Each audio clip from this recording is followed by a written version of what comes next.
Good morning. Good morning. Again, my name is Christy Clinny. Welcome to the 2025 case competition.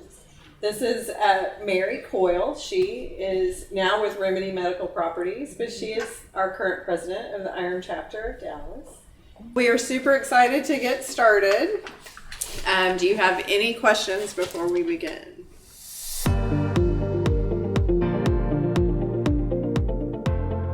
Hi, my name is Ali Azim. I am the team lead and the market analyst. Hi, my name is David Salazar, and I am the site analyst. Good morning. My name is Jack Gary, and I'm the financial analyst. I'm Steven Zach. I'm the asset.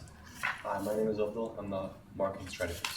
And we represent Comet Capital Advisors. And we're excited to present to you the Admiral Apartments. These are our headshots right here.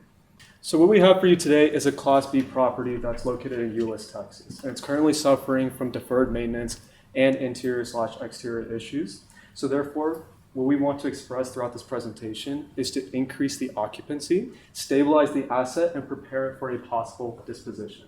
And to get us started, I'm going to hand it over to our site analyst, David Salazar. Thank you, Ali. So let's jump right into the site analyst. We have a lot to cover. Next slide, please. So our property is located in Euless, Texas. This is centrally located within the DFW Metroplex, right in between Dallas and Fort Worth. Very good for commuter access. Next slide, please, Ali. So asset overview, our property is located at 3808 Post Oak Boulevard in Fort Worth, Texas. This is a multifamily property, Class B, that sits on 12.5 acres with 360 units. Next slide, please, Ali. A little bit about the building construction. The building has solid physical bones. It has a on-slab concrete foundation. It has brick and wood siding, and it has a 6-year-old asphalt shingle roof. It has cast iron plumbing and copper wiring throughout the property. Next slide, please, Ali. We want to mention building loss. The property originally had 384 units, but we lost a building to a fire, and the building has since not been rebuilt, so our property has a current number of units at 360. But this does provide redevelopment potential in the future. Next slide, please. So I want to go into the floor plans. The Admiral has a lot of different floor plans, but I want to dive into the actual styles. So the Admiral has the base are the classics, and the classics are the common for all 1 and 2 bedrooms. The next level up are the Summits. The Summits are the manager special. The Summits have refinished countertops, vinyl flooring, and black appliances, and they have also been repainted. And the Premier model are the quartz units that have solid quartz countertops. Next slide, please, Ali.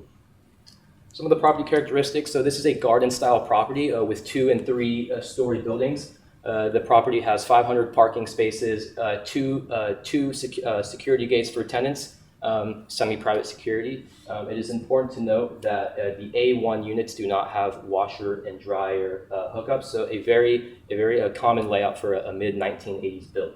Next slide, please, Ali. These are some of the property amenities. The property has a swimming pool, a gym, a clubhouse area, and picnic areas, but I do want to note here on the bottom left slide, this is the clubhouse. There is deteriorating drywall and deferred maintenance throughout the clubhouse, and it is important to note that the clubhouse is actually off limits to the tenants because of other issues as well. In the bottom right, you can see the grill that is completely unusable, and it is also graffitied. So it's not good that some of the amenities are completely unusable to our tenants. Next slide, please. Kind of rolling off of that going into the deferred maintenance. Deferred maintenance is something that we see all around the property.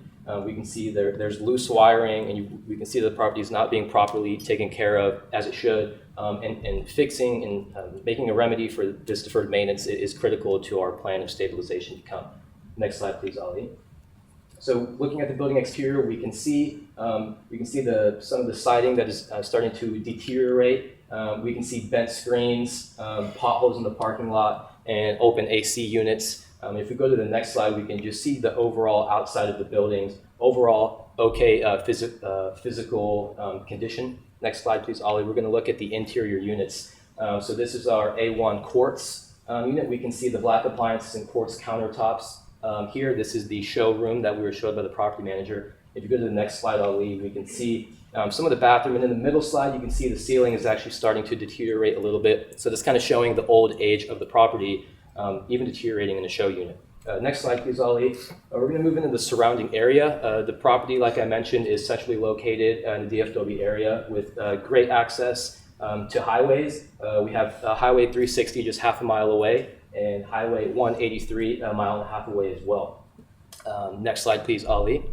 So there is a strong retail presence at the Admiral. These are 4 nearby malls at the Admiral, and I would like to look at number 4 here, Glade Parks. This is a great retail development close by to the property with many big box retailers that support everyday convenience for our tenants. And if we go to the next slide, I would like to note that there is an upcoming HEB development just south of the Glade Parks. As you know, HEB is the best grocery store in the world, so this will greatly increase tenant. This would be great for the surrounding neighborhood and increase traffic flow. If we go to the next slide, please, I would like to talk more about the retail presence. So just east of the property, we have convenience stores, just promoting that convenience factor for our tenants close to the property, highlighted there. Next slide, please, Ali. Talk a little bit about the flood zone. The flood lies outside of any flood zones, but it's important to note that there is a nearby floodplain. Should not raise concerns for us. Next slide, please, Ali. These are the easements that we confirmed with the city of Fort Worth. There are many utility easements, many access easements, none that restrict anything for us in the property. Next slide, please, Ali.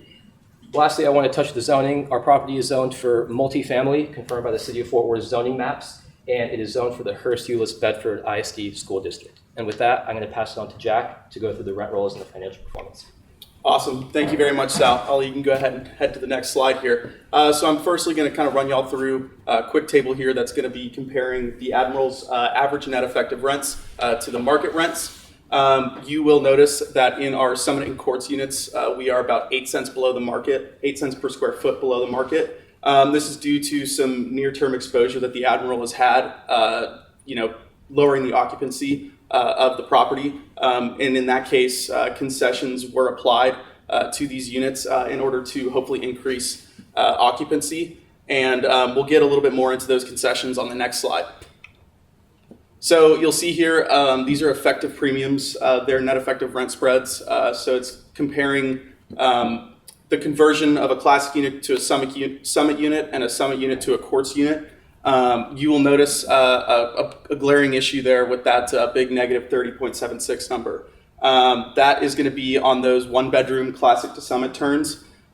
They are, not only costing us money to do the renovations and turn them from classic to summit, but they are also costing us money on day one because we're having to offer those concessions in order to lease them up.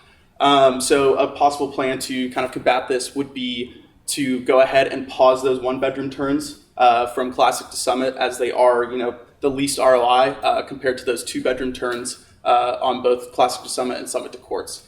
Go ahead and head to the next slide here. This is just a quick dive deeper into the rent roll. Feel free to reference it. Ollie, you can go ahead and head to the next slide. So that brings us to the current property value.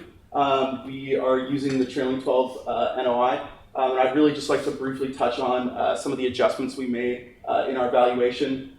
So physical condition is going to be physical condition, scale, and liquidity are going to be detracting from that valuation. And then the execution, the active remediation and progress is going to be providing a little bit of extra value.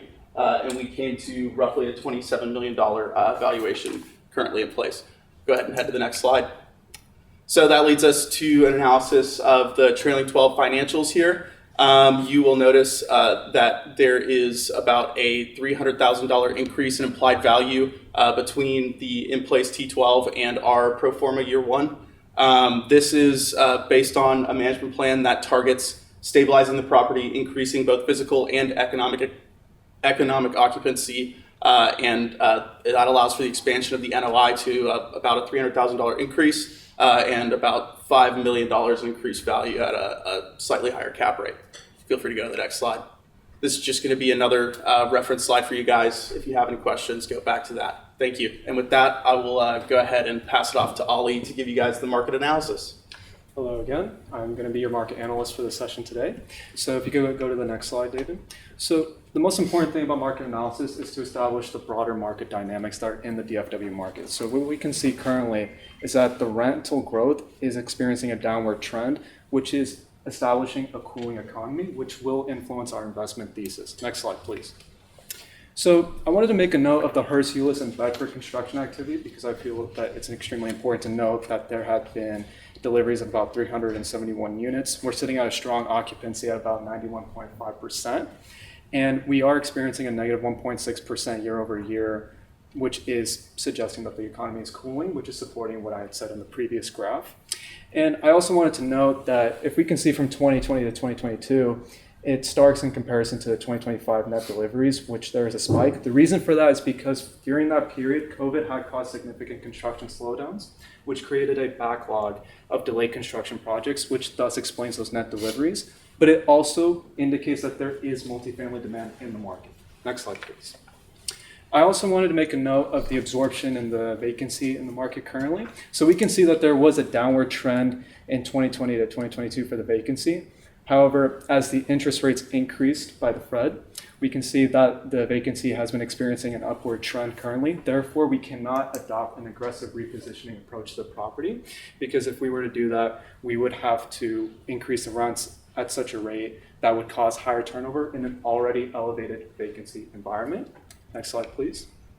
And I also wanted to make a note of the market cap rate currently. And what we can see is that from 2020 to 2022 is that the cost of debt was significantly cheaper, which allowed investors to flood into the multifamily market and finance these developments aggressively. However, as I had mentioned before, the Fed did increase the rates, meaning that the cap rates were adjusted upward, meaning that investors want greater returns for their investments. And next slide, please. And I wanted to further explain that with the investor sentiment slide right here. So we can see right here that there are about 6 sales year to date. However, I need to clarify for transparency, this is actually 4 sales year to date because we generated a CoStar report on these properties just to ensure that these properties did transact. But we can see that the Point at Fair Oaks did not actually transact. It was a corporate acquisition. And the Edge at Glade Parks was a recapitalization and not a sale. However, I'm still going to include that in the presentation because that indicates that there was a revision of the debt and the equity terms for the development, meaning that investors are looking for favorable financing. And to further support that, we can also see that the Park Place townhomes, which is in that list right there, has an assumable of a 3.07% fixed rate loan, meaning that investors are leveraging stable, low-cost financing to preserve yield in today's higher rate environment. Next slide, please. And next, I wanted to dive into the Euless demographics. So we can see from here that 40% of the population is aged 25 to 44. This indicates a young, dynamic workforce across relevant industries, such as healthcare, aviation, retail, and education, which indicates a blue-collar / white-collar mix, which will lead to our idea of providing affordable workforce housing. Next slide, please. And the reason why I mentioned the affordable in that thesis was because if we can compare the figures for the median household income and the income per capita for the Euless area, I gathered this data from the US Census and different city websites. So what we can see from here is that the median household income and the income per capita is not just less than the DFW Metro, but also the US median household income and the income per capita, which establishes a price-sensitive renter base. Next slide, please. And what we decided to do was to build a map of the comparable properties that we were provided on the property tour. Next slide, please.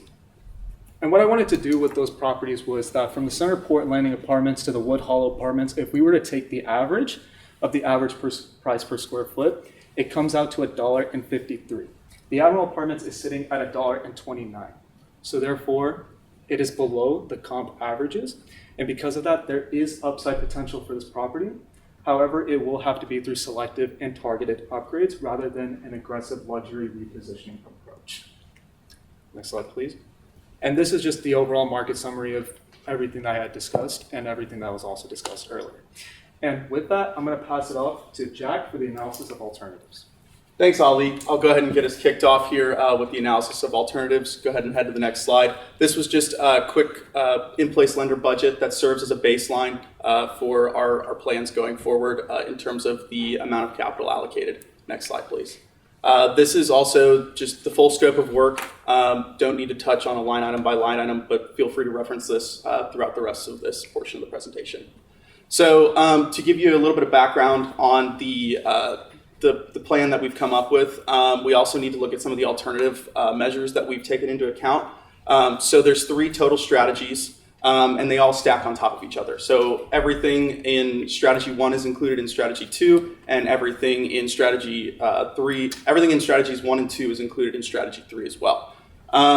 As for just quick another note is that the 2 bedrooms are going to go first. As I mentioned earlier, we are having negative day 1 ROI on those 1 bedroom unit turns. So regardless of the plan, those 2 bedrooms go first. And it is also important to note that you are looking at no extra capital infusion needed for the first 2, and then there is an upfront equity infusion assumed with the 3rd plan. Feel free to go to the next slide here. So number 1 is going to be a short-term hold targeting an exit in 9 to 15 months. The marketing and construction marketing of the property for sale and construction will be going on at the same time. And really we're positioning this asset in this case to just be released as quickly as possible. So we're going to be working on those items that immediately need to be addressed, things like the cast iron plumbing with 3 to 4 slab leaks a month. Those immediate triage items, and then a few turns, also leaving, some meat on the bone for the next guy, so to speak, in order to correctly market the property. Next slide, please. So strategy 2 is going to be a little bit more of a medium-term hold. There's going to be some more items added to the scope of work, and we are, targeting an exit in 18 to 24 months, or 18 to 36 months, sorry. And it is going to be, targeting a little bit more of a buyer that is looking for some proven NOI. So there is a brief period of hopefully 6 to 12 months where we can show that we've increased that NOI in our T12 so that the buyer at exit, knows that this property and the improvements that we've made are actually contributing positively to that bottom line. Next slide, please. And then we have strategy number 3, which is going to be a long-term hold all the way out to potentially 4 to 5 years. And it's really just going to be just the complete total scope of work. Everything that needs to be done on the property will be done. Full stabilization, increasing that occupancy, making sure that we're cutting back on those expenses. And we're targeting 2 potential options upon exit. We would obviously be able to market this property to a stabilized asset, core kind of institutional level buyer, and they would be looking for this asset because it is in an attractive submarket. You got Hearst, Euless, Bedford. You're right in the middle of DFW, so that's why they're going to be looking, and that's why we're going to be selling. Another option potentially is that once we fully stabilize this property, we have the opportunity to come back to the table with the lender and maybe work out refinance terms. So you can go ahead and head to the next slide here, Ollie. This is just a little more in depth. If you care to look, it's going to be on page 50. Feel free to reference it. But I'm going to head into pass it off with Steven here, and he's going to run you through our recommendation of the strategy we chose.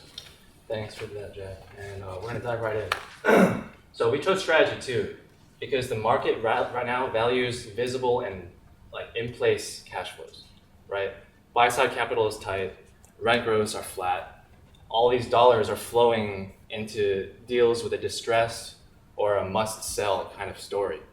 And obviously that's not going to be motivating to sellers trying to maximize their yield. We're going to mitigate this by positioning the asset and stabilizing it for a yield buyer and kind of timing it with the market so that we can extract the maximum value out of the property on top of managing the property correctly. And our decision anchor for this strategy was unlevered NOI. And we're not going to we're going to carve out the risk of, kind of considering the rate pricing as well. So on to the next slide. We're going to approach NOI with a multifaceted strategy, kind of both on the revenue and on the OpEx kind of side of the story. We're going to bring the revenue base back online with our remediable 4 down units and kind of minimize our vacancy days as well, right? And we're going to stop our expensive repeat failures that are causing hair in the repairs and maintenance line, and monetize small and believable amenity fees to kind of create that value add story. And to defend our pricing on our summer summit units, which are having trouble absorbing right now, we're going to standardize the finishes through QCs after they turn. So moving on, we're going to kind of talk about the timeline of this strategy as well. So obviously we're going to target the most glaring remediation issues first and kind of build out our value add afterwards. So we're going to kind of approach the first phase of our value add with 50 parking spots. It's really cheap to kind of implement striping. So we're going to pursue that and turn 15 of the tubies because we want to make sure that we're kind of able to standardize the product and prove out that premium without using excessive concessions. And within those next 6 months after that, we're going to turn all the tubies and kind of create that story and position the property for an exit to the next buyer and start marketing it as well. So moving on to our capital considerations, we're not going to take on any new debt and equity in this strategy, which is the main pro, because capital, as I mentioned, is expensive right now and lenders are tight. So you can end up in a tough spot if you don't fund your investment through NOI naturally. And the way to do this is to kind of tighten down on execution, right? We're going to lock the per unit prices, parts prices. We're going to really give status and pursue this program in a very bootstrapper way. We're gonna check up every week, give ownership to personnel on the property, and don't populate any extra tertiary projects. So our major risks are also tied to execution in this case, which can be mitigated by kind of limiting the expenses per unit preemptively, not creating surprises on the balance sheet, and keeping our bandwidth wide so that we can meet those timeline expectations. Moving on to our exit decision, we're targeting a yield buyer, okay? We're targeting a buyer that wants to buy this for the portfolio and already sees the value add story and is able to come in at a reasonable bid. And the sell triggers are going to be the remediation of the revenue side of the story, bringing that occupancy to market and a little bit above so that it's qualified for agency financing, if that's the choice they used to make. We're able to remediate the economic vacancy to kind of reduce the operation expense ratio implicitly by obviously kind of increasing the gross potential on the property. And our pricing at exit, how we monitor the valuation, is going to be a constant updated in-place cap rate that's applied to the NOI that we're generating at the property and through the tier 3, through the trailing 3, 6, and 12. And our sale deliverable is going to be very thorough in order to kind of improve deal optics to buyers. And even if bids are weak, we're still not going to pursue any additional value at the property. We're going to keep it on the market for 3 to 6 more months and kind of keep that story stagnant. And the conclusion to this is that we're really trying to match the market, right? We're de-risking these operations so that these buyers are not pricing in all of these operational risks and deferred maintenance of the property. And we're increasing these value add in a believable way so that underwriters will actually consider that value add into their investment and kind of price things off intangibles. And we believe that this timeline is going to kind of mitigate the near-term risk of the, say, 371 unit delivery in the Hearst, Euless, Bedford region, right? And kind of that draw on liquidity is going to kind of correct as we kind of move in through the timeline, as well as improved projections on a macro scale. And now I'm going to turn it over to our visionary marketing analyst for his presentation on the marketing materials. Thank you, Stephen. All right, last but not least, we'll be going through the marketing strategy today. First of all, we decided to go with a simplistic business card idea. Dave is going to be passing these out to you. Thank you. So what we have, the idea behind it is that the contact information is there and it gives you a general view of the property in a way that is easy to carry. It combines aesthetic with practicality. And I don't know about you, but if you give me a brochure, I'll lose it before I get home. So this fits in my pocket. It's easy to grab on the go. Next slide, please. And on the back, we also have some features listed on the apartment website. We create a sense of urgency by emphasizing the fact that they have limited time deals. And it not only shows what the property with the inside of the apartment looks like, it gives the contact information. And on a side note, on the Admiral website, there is no email listed actually. So to contact or to come for a property tour, you have to either call them up or you put your information, your name, your address, why you're interested, and they'll reach out to you, which is an inconvenience. Next slide, please. Okay, this is what it would look like in public. We plan to have these out in coffee shops, at bus stations, train stations, hand them out at local events, and hand them out at open houses, just to create awareness. And this is also, like I said, it's compact, fits in your pocket, and it's obviously low cost to design as well. Next slide. Next slide, please. Hey, Liz, if you could play the video, Liz. One second.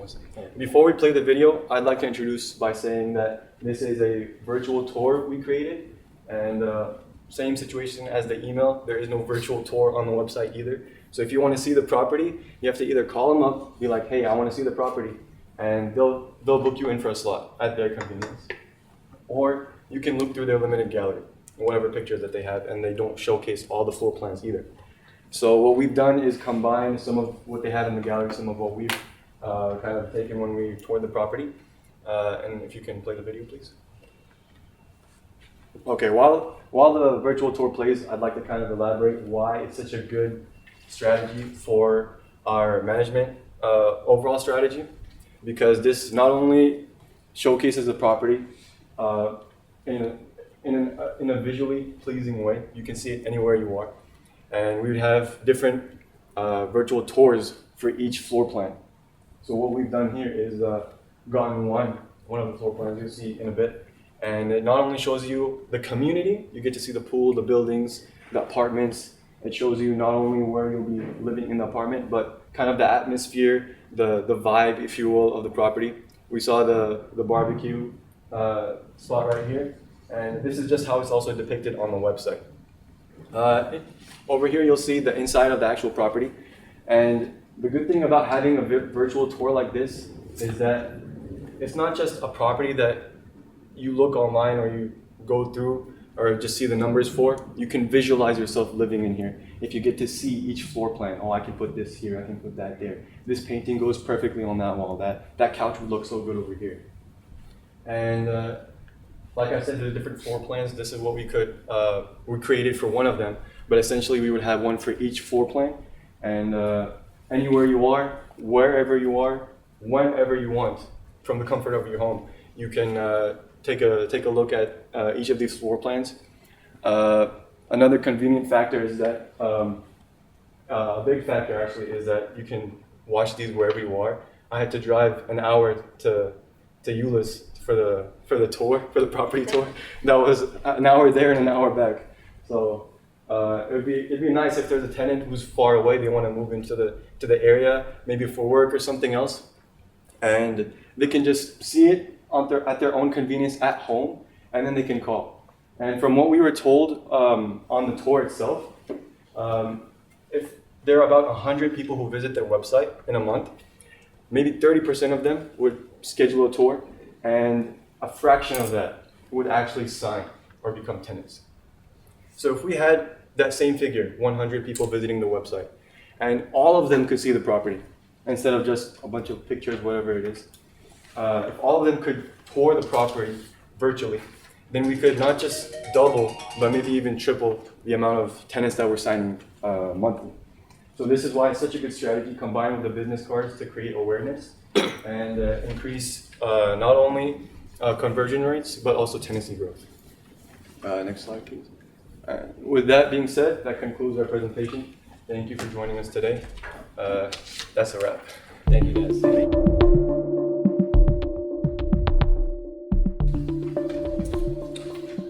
How much money did you make?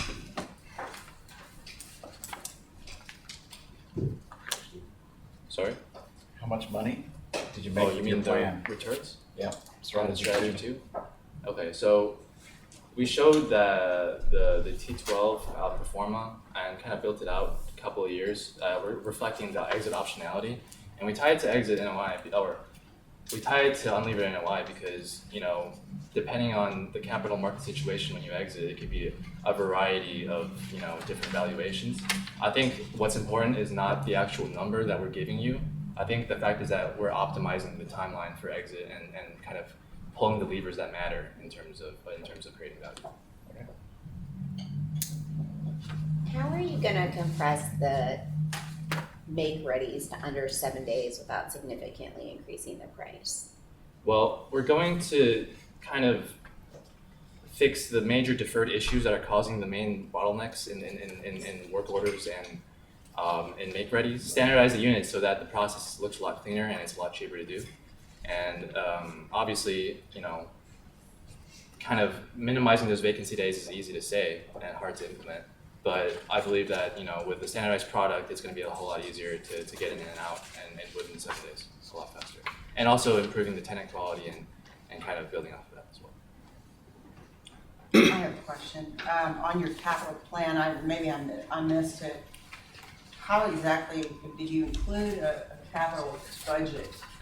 Okay, so this is our full scope of work. It's a synopsis of all the issues that we kind of analyze at the property, right? Okay. So from top to bottom are the most glaring issues, and down here you'll see, kind of optional items for mainly deal optics or because you want to hold this as a core asset in your portfolio.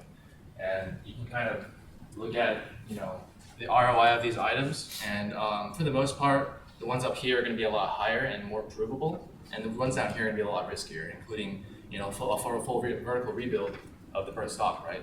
Because that requires a very front-loaded and heavy equity infusion. Okay, so I see. So strategy 2, $6.7 million is what you're saying. Strategy 2 would be $1.015 million. I'm sorry. Okay, the total at the And- top. Yeah, exactly. It's kind of waterfalling down to the Okay. bottom. And how are you going to finance that? We're going to finance this based on the in-place lender budget.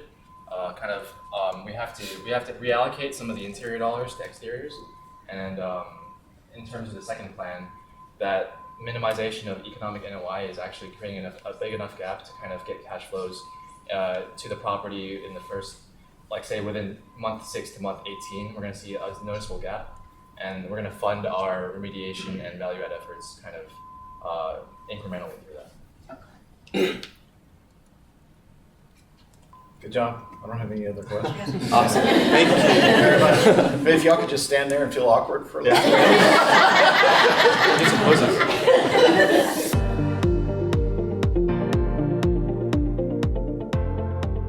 Morning guys, my name is Luki Twaza, as I mentioned earlier.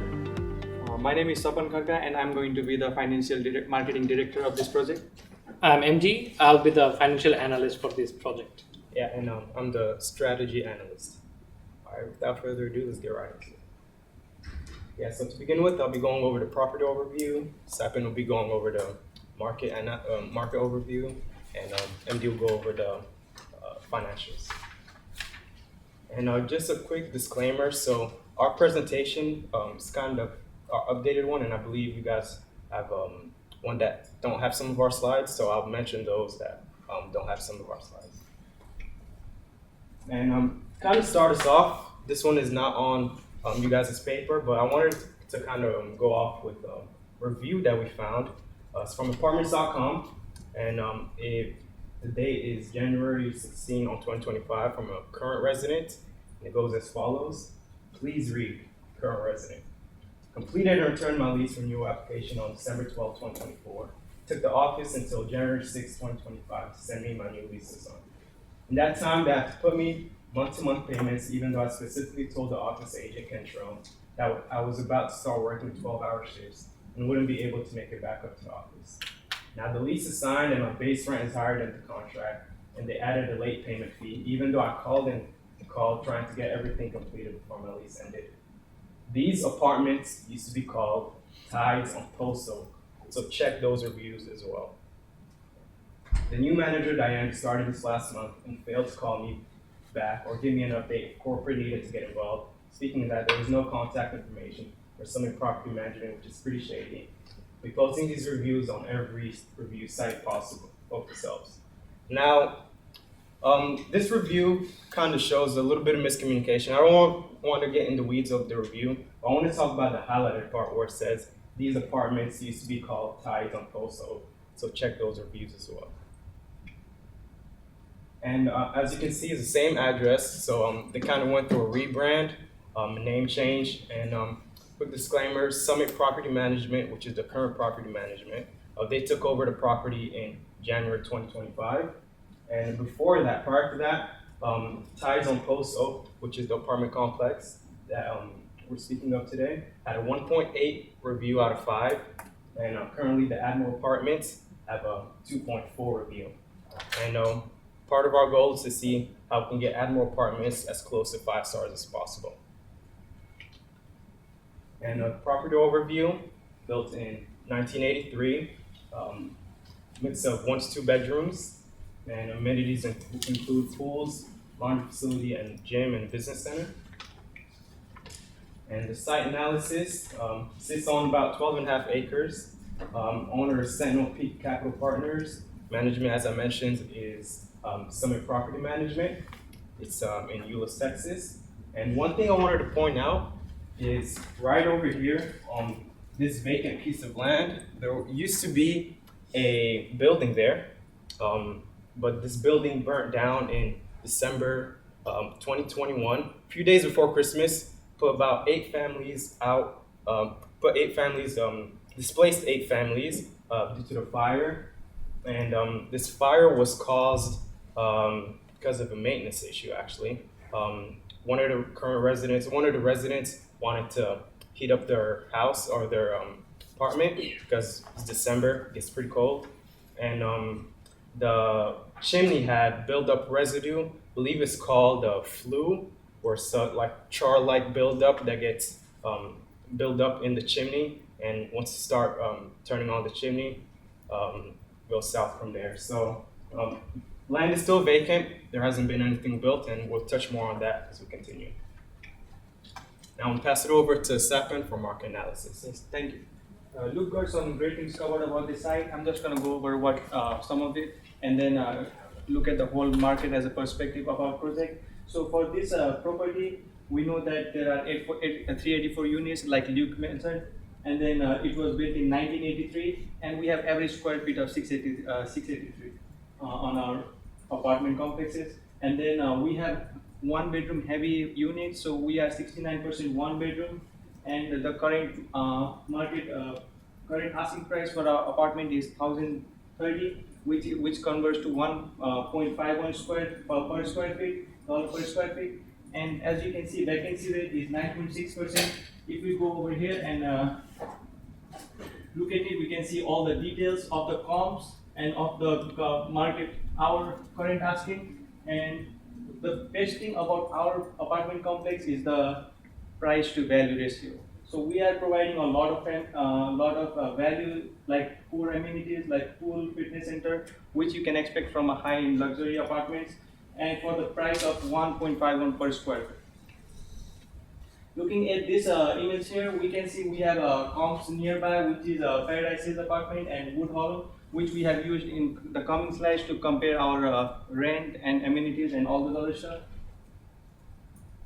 So this is going to be the market overview of the Dallas-Fort Worth whole multifamily market.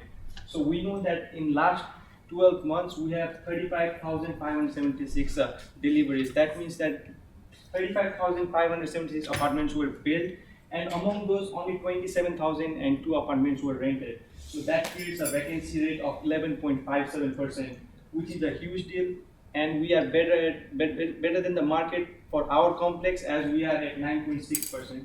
And we can see that the market rent is going towards normal and average rate by declining as there is oversupply of apartment units, and it's declined by 1.4% in the last 12 months. And you can see all the other numbers from the market data. So year-on-year growth is 0.5%. Historical average has been 8.9%, whereas you can see 11.7% vacancy rate right now because of all the oversupply that has been delivered within the last 12 months. For this one, when talking about the economy, we can see the number of jobs provided in the above graph. The number 1 spot is taken by trade, transportation, and utilities. These are the people that value, for them, the rental value is the most of the priority when they are looking for an apartment. So for that category is 910,000 jobs available in our market. which is a big deal because those are our targeted tenants, and then those are our top priority for tenant list. And this graph, you can see the forecast of job growth, where the blue line is for the national average and the orange line is for Dallas Fort Worth market. We are above US average for job creation and job availability. So for now, the task we have to complete is retain the clients we already have, the tenants we already have, and then make them our loyal tenants.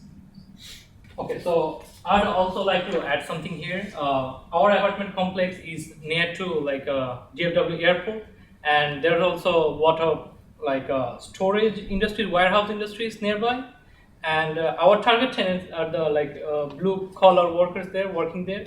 There are target tenants. So I think location wise and the job demographic and the job spread wise, our apartment complex would be a major attraction to blue collar people who would like to live nearby their work, like don't have to drive too long to get to work and something like that. Yeah.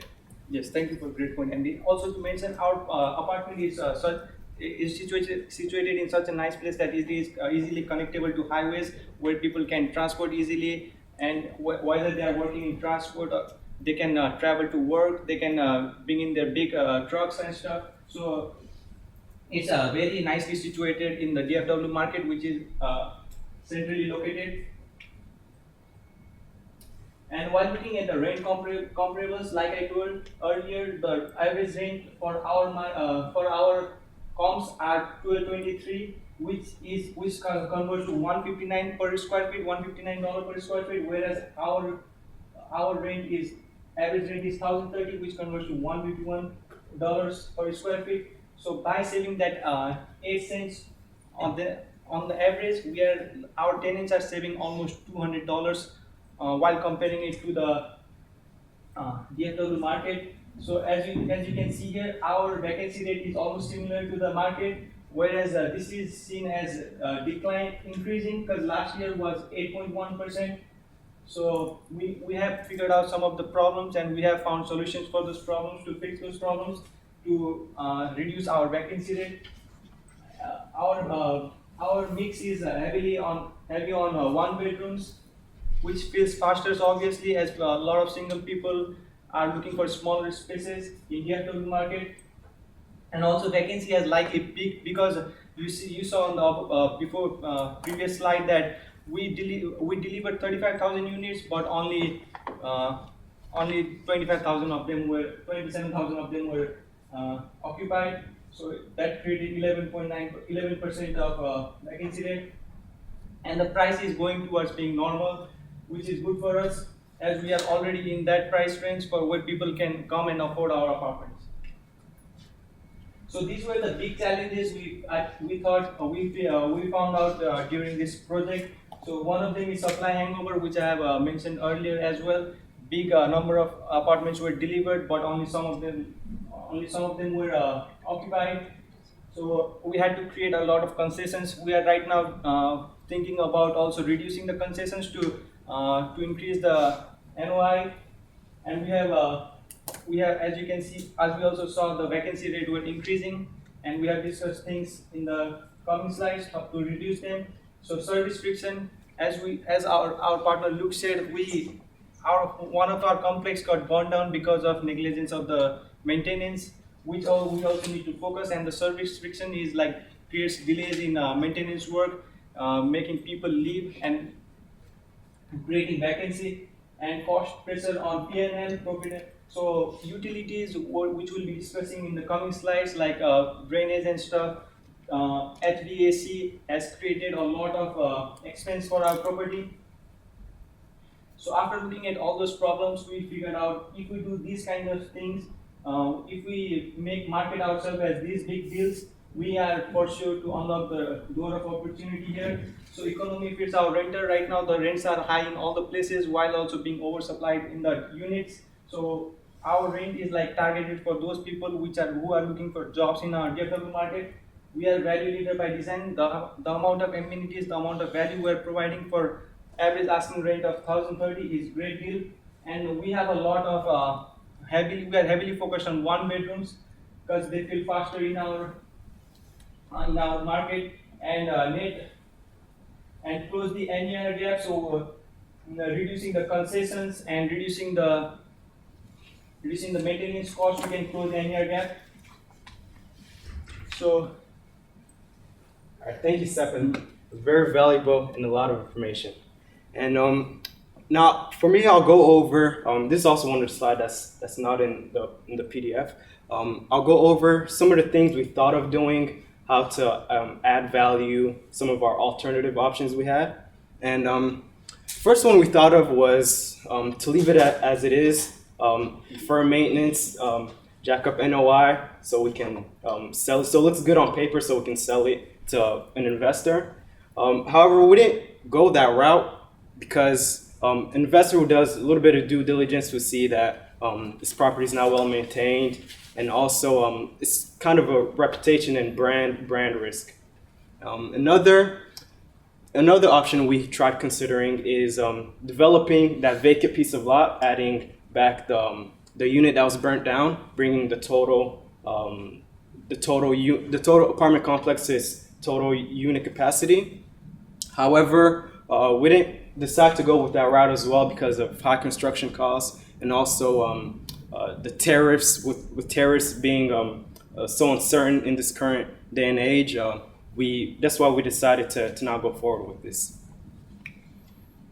And before we dive deep into what we decided to do, I kind of want to read you guys or explain some of the reviews that we found, because we found scores of reviews, and these are just for the Admiral Apartments and not for the Post Oak. So we want to focus on the current management and the current situation. So yeah, these are some of the reviews. I even went in person to interview tenants. I interviewed the tenants, 3 tenants, and one of the maintenance managers, or maintenance crew member. The first tenant, she wanted nothing to do with me. I think she thought I was one of the Jehovah's Witnesses coming to talk to her. So yeah, she saw me, just shook her head no, and I just went on my way. The second person I spoke with is he was a 6-year resident, so he's been there for quite a while, and he didn't have anything too bad to say. He just said that the maintenance, whenever there's a maintenance order, it's always delayed. It's never on time. It's never responsive. It's never how should I say this? It's never on time to fix the maintenance. The third person I spoke with, she was waiting on her Uber, and just kind of asked her what are the good things and what are the bad things. She told me that she recently moved in September of this year, and the bad thing she wanted to say was that maintenance as well as always referred. Her door that she put in a maintenance request in September when she moved in still hasn't been fixed in late October.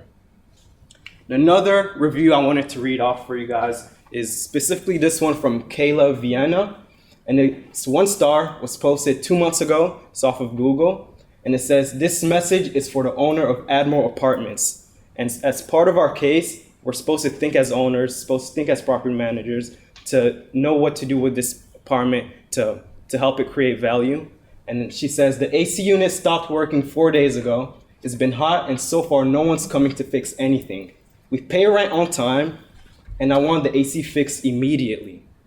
And I don't want an apology. If the apartments can't provide us with the essentials, I demand a compensation for the damages." And just as thinking as an owner, if this was my apartment complex, this review would hit me pretty hard, because this is it degrades the reputation of my future tenants. If a future resident wants to come live here and they see this message, it deters people from leasing to our apartments. And next slide, MD will take over and kind of explain our thought process on what we can do to create value. Yeah, I'll talk about this. So, yeah, when he mentioned like if we were the owner of the apartment, it would hit us hard. It did hit us hard when we were going through the reviews. We didn't just assume these were the problems in the apartment. We went deep. We went deep into it. We digged. So he went to interview tenants. We talked with property managers there. So we found out these problems by being in the field. We didn't just assume they were there. We went through a lot of reviews, as Luke mentioned. And so those were the problems which can be fixed with some of these ideas we have brought. And if you brought this into life, this will change the property value by drastic measures. So we have thought of 4 things we can do to help increase the NOI and also increase the value of this property. So these phases are not like timeline periods. So these are 4 things, 4 of the measures we can take to increase the property value. So phase 1, so this is probably something we can do on the day 1. 30 day, 30 turns, 30 turns, 30 days. We try to fix the apartment as soon as we can. We get the days to ready to less than 7 days so that we can turn in those vacant apartments with being fast, like with providing fast maintenance on the site, and also stack pricing with 2 to 4 week expiring specials. So they have specials going on, 2 months of free rent when you are doing a 24-month lease. So we think we need to market that heavily with the tenants, because a lot of people don't know about these deals that's happening in the apartment. And this 48-hour review replies, not just the replies, but working on the review that we got. Like Luke mentioned, we showed us like 5-6 reviews. All of them were bad. Most of the reviews in the maps, apartment.com, wherever we can see are bad reviews. So the current average is 2.4 stars, which is a big deal as the people who are trying to move in sees the reviews. I would put myself when I put myself in the shoes of a tenant, I would check the reviews. The first thing I would do when I'm trying to move into an apartment is check the reviews. When I see a 2.4 star reviews, I wouldn't even consider most of the time. So I would have to look really into the values they are providing, like the amenities, safety, everything, and also like who's lead to lease. So with working on these reviews, we can push the lead to lease percentage to 30% by implementing all those things we're going to talk about. So whenever our tenants come for the inquiry, we need to make sure he stays in the apartment or he leases the apartment. So we need to show him all the benefits, what he can get from the apartment, and this is simple things we can do from day 1. Talking about phase 2, this is a timeline of 0 to so from day 1 to 24 months. We're gonna be working on plumbing. As we can see, plumbing is a big issue for us. We saw leakage happening all over the property while we were touring the property. So our plan is to divide all the property in 4 steps. So 6 months period, we work 25% of the plumbing, and within 24 months we'll be done with all the plumbing, saving us 8 to 10% on expenses every year. So which is a big deal, which we'll talk about the numbers in our next slide. And also the next big problem where tenants mentioned on the reviews were after the plumbing were HVAC. They had all, when you see this picture here, you can see this HVAC. Most of the HVAC look like this, which needed maintenance and which was creating problems for our tenants, as we can see in the reviews, also while talking to the tenants ourselves. And LED exteriors. So converting the lights they already have in the property to solar will save us 5 to 10% on electric price every year. On the phase 3, we will be moving forward. This will also be starting simultaneously with all the phases. So while they are working on plumbing and HVAC on one complex, they will be working this flooring on the vacant units in other complexes. So flooring is a big deal for tenants, as we don't want old carpets when we are moving into a new property. So by fixing the floors, we can decrease the vacancy rate and make the tenants who are already there last longer. And lighting refresh, like common lighting fixtures that can be done inside the property, were not handled properly. By doing that, we can increase the tenant loyalty as well. And same thing here, 48-hour reviews and lead to lease increase to 30%. By doing all these things, we can most definitely get this to 30%. And while talking about phase 4, we haven't dedicated a lot of money for phase 4, which is this one. So this will be done, phase 4 will be done, will be included in the operation expenses, while all the other phases are included in the capital expenditure, CapEx. And so that will also be covered by the rent increase and the concession decrease we can do in our property. And talking about one of the most important problems I saw myself was we tried to contact apartment complex multiple times. We called them, and guess what? None of them picked up. None of the times we called, we didn't get an answer from them. So to attack these main problems, because when we call to the apartment and they don't call, tenants have multiple choices. We can go to the other apartments with our comparables right that day and get an apartment lease. So when we don't pick up the phone, we lose customers. When we don't set up an appointment, we lose customers. So how to attack that problem, we have decided to go with AI receptionist. While the world is moving forward towards all things being done by AI, why not we use that? Why not we use that opportunity to increase our vacancy rate, to decrease our vacancy rate, and to get more of our vacant apartment leased? By using AI, we can not just get the AI to talk on the phone. We can use the AI to do a lot of things, like answering the call would be the first thing, because when you don't pick up, you lose a customer. And then they can also schedule an appointment to do tours, and they can also do accounting and all those other stuff we can think of. Well, thank you. Yes. Thank you. Thank you, Sokam, for your valuable insights. So this is the capex table we have allocated for our renovations. But before describing this, I will just summarize what our plan is actually. So what we're doing is a phased renovation, and we're holding on the project for 5 years, and after 5 years we're planning to sell it. And for phased renovation, if it's a phased renovation, we're doing multiple things here. First of all, there's plumbing issues, major plumbing issues, because there are large trees on the apartment complex whose roots are intertwining with the underground pipelines and damaging them continuously. And it's like a recurring damage type thing. Every time you have to repair it, and it happens again. So what we're doing is we are rerouting those pipes so that they move around those trees and the roots cannot interfere. So that goes to the pipeline. Another part of the phase renovation is the HVAC ACs. So what happens there, the current HVACs they have a lifetime of 1 to 2 years left at max. So that's a priority thing. We need to change all of them. And changing HVACs for 384 apartments is not just it's a big deal, right? So we're doing it in phased thing. We divided the timeline into 4 parts, and we're doing 25% of the HVAC AC changes in every phases. So that's one thing. And now talk about the budgets we have. So according to the documents, they have initially they had 2.4 million for the capex, and the current management company already used up most of the money for the curbside appeal and other renovations, and we are left with 575K. So that's it. And this is the table that we have made, that where we are allocating that part of that money and in each year and everything. So as you can see, this is just a summary. And our total capex budget would be 680,000. Now we can ask that where this extra money came from, because we only had 575.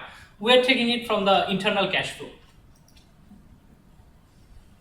Moving on, the financial assumptions we have made. We have 3 types of apartments in the Admiral. That's Classic, Summit, and Quartz. Classic are the cheapest one, Summit are the medium range, and Quartz are the premium ones.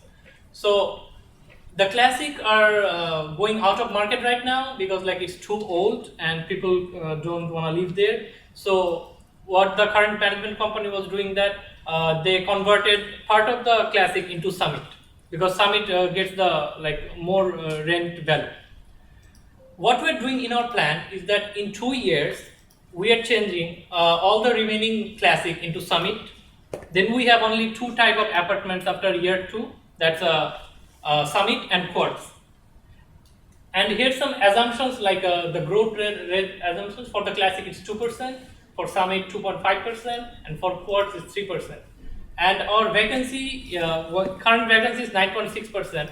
But for year 1 we have assumed our vacancy to be 11%. It's more because in year 1 there will be a lot of renovation and heavy work, and people don't like noise. So we expect some of the tenants to move out. But as the year progresses, we expect that the vacancy rate will drop, because we're going to have new apartment, fresh buildings and fresh everything. So it's gonna attract more tenants here. Like people love to live in new apartments, right? And regarding our operating expense, currently we have in year one our operating expense estimation is 45%, but it's gonna decrease. And you can ask why is the OPEX decreasing as year goes by? So the thing is, within 2 years we are changing the pipelines, the HVACs, which is a major driver for the operating expense. Since we are installing new HVACs, new machines don't need to get they don't need heavy maintenance, or they don't need to get fixed in a frequent basis. So, and also there's another thing. Now the HVACs we're installing, those are eco-friendly and energy-friendly. So that's going to reduce our electricity bill drastically. So overall, the tenant's going to have to pay less on the electricity bill, and also it's going to reduce our operating expense drastically within this 5 years time period. So this is our pro forma results. At the end of year 5, we are ending up with 33% growth. All our NYs are positive. I think this is a huge change for the Admiral apartment from going to that has only 2-star reviews. But after our plan is implemented, they are going to make all positive NYs. None of them are in the red. Even with the you can see the vacancy rate details like concessions, bad debt, and everything. We are in 33% growth. We're making almost $3.4 million in NY in year 5. So this is our exit valuation summary table. In year 5, as I've already mentioned, our NY would be $3.4 million, and we've been reserved cap rate that's 6%. We also did a cap rate sensitivity analysis that I'll be talking in later slides. Our estimated market value is $56 million. So in a nutshell, we are gonna sell this property in 5 years and earn $21 million in profit. Our selling cost is I've assumed them as 5%, and our purchase price was $32 million, and with this we get a total value gain of $21 million. And you can see the appreciation is 63%. It's 1.66x.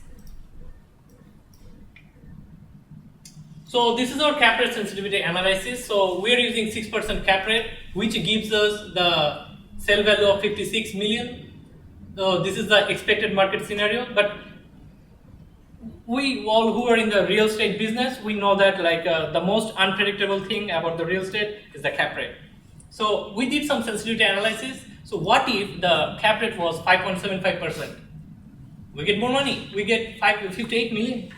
But what if the cap rate increases, 6.25, 6.50, 6.75? You never know what happens in 5 years. In all situations, we earn 53 million, 51 million, 41, 49 million. In worst case scenario, we just lose 6.23 million out of the original 53 million. We still make 15 million in profit in the worst case scenario. In the best case scenario, we make around 24 million. And yeah, so this is the equity value creation table. Our return on cost is 10.3%, and also we have the investor performance. That is our unlevered IRR was 20.18%, and equity multiple is 1.66 that I've already mentioned earlier. So that's all from, and we also did some risk and mitigations. We considered what type of risk we could face. So there vacancy and lease up, rent growth pressure, construction and capex overrun, expense escalation, exit market risk, and we all have given what type of the type of description for that risk and the impact and the mitigation strategy, as you can see in the slide. I would not go over in details for this due to time constraint. That's all from my part. I'd like to request Luke to do the conclusion. Thank you. Yeah, as we wrap up, just kind of conclude, what we're really doing is fixing up this apartment, help what's called doing the maintenance, and then selling later to an investor.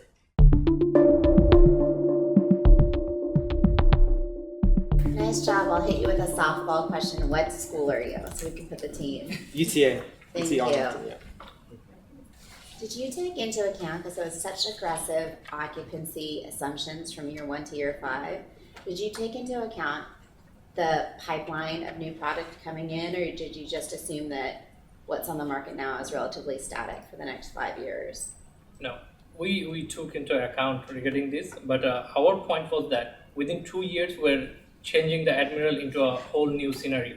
It would be like it's a type B class apartment, but with the amenities, facilities, and a new apartment look and furnished look, it's gonna give you the feel of the type class A apartment with the price range of class B.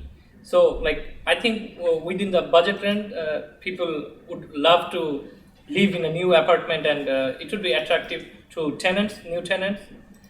So that's why like we considered that, and that's why like our vacancy rate is like that. Within 5 years, it decreases because more people move in. Our reviews gonna get better. So like it's gonna be like a self-sustaining driving machine here. Yes. We also consider the comps, like the comps that we're providing the same value as we are planning to go to, with all the flooring, with HVAC, and with the plumbing fixes. They are doing like a lot higher price range for the same things we are going to provide within 2 years after all the fixtures. So with those in mind, we set up that vacancy rate to be. So one of the apartments we checked had a vacancy of 4% only, with all the features that we mentioned that we are going to have, and price range of about 13 to 1500 for 1 bedroom. So with that price range, we are most surely gonna see that kind of decrease in vacancy rate. I have a question for you. I don't want to be too granular, but so currently the rents are $1.51, and they're averaging 1,030. So based on your assumptions, if you just look at rent and exclude occupancy, what are you thinking your rents are going to be at year 5? And how does that relate back to what the high water mark is for that product type in that market? Well, we don't have that, I don't remember the exact number for that, but the thing is, our rent growth is going 2 ways. Okay. How is that? Is that we are renovating all the classic into summits, right? Within 2 years period. And I think that's a great strategy. So what happens is that the rent of the classics are the lowest, but as time goes by, like within year 2, the number of classics are decreasing and the number of summits increasing, and the rent range of the summit was already higher, a bit higher than the classic, but not compared to other apartments. Like I'm telling you, like the price of the classic is here, the summit is here, and the quads are here. It's within the Admiral. Okay. But overall, compared to the other apartment complexes, we're in the low.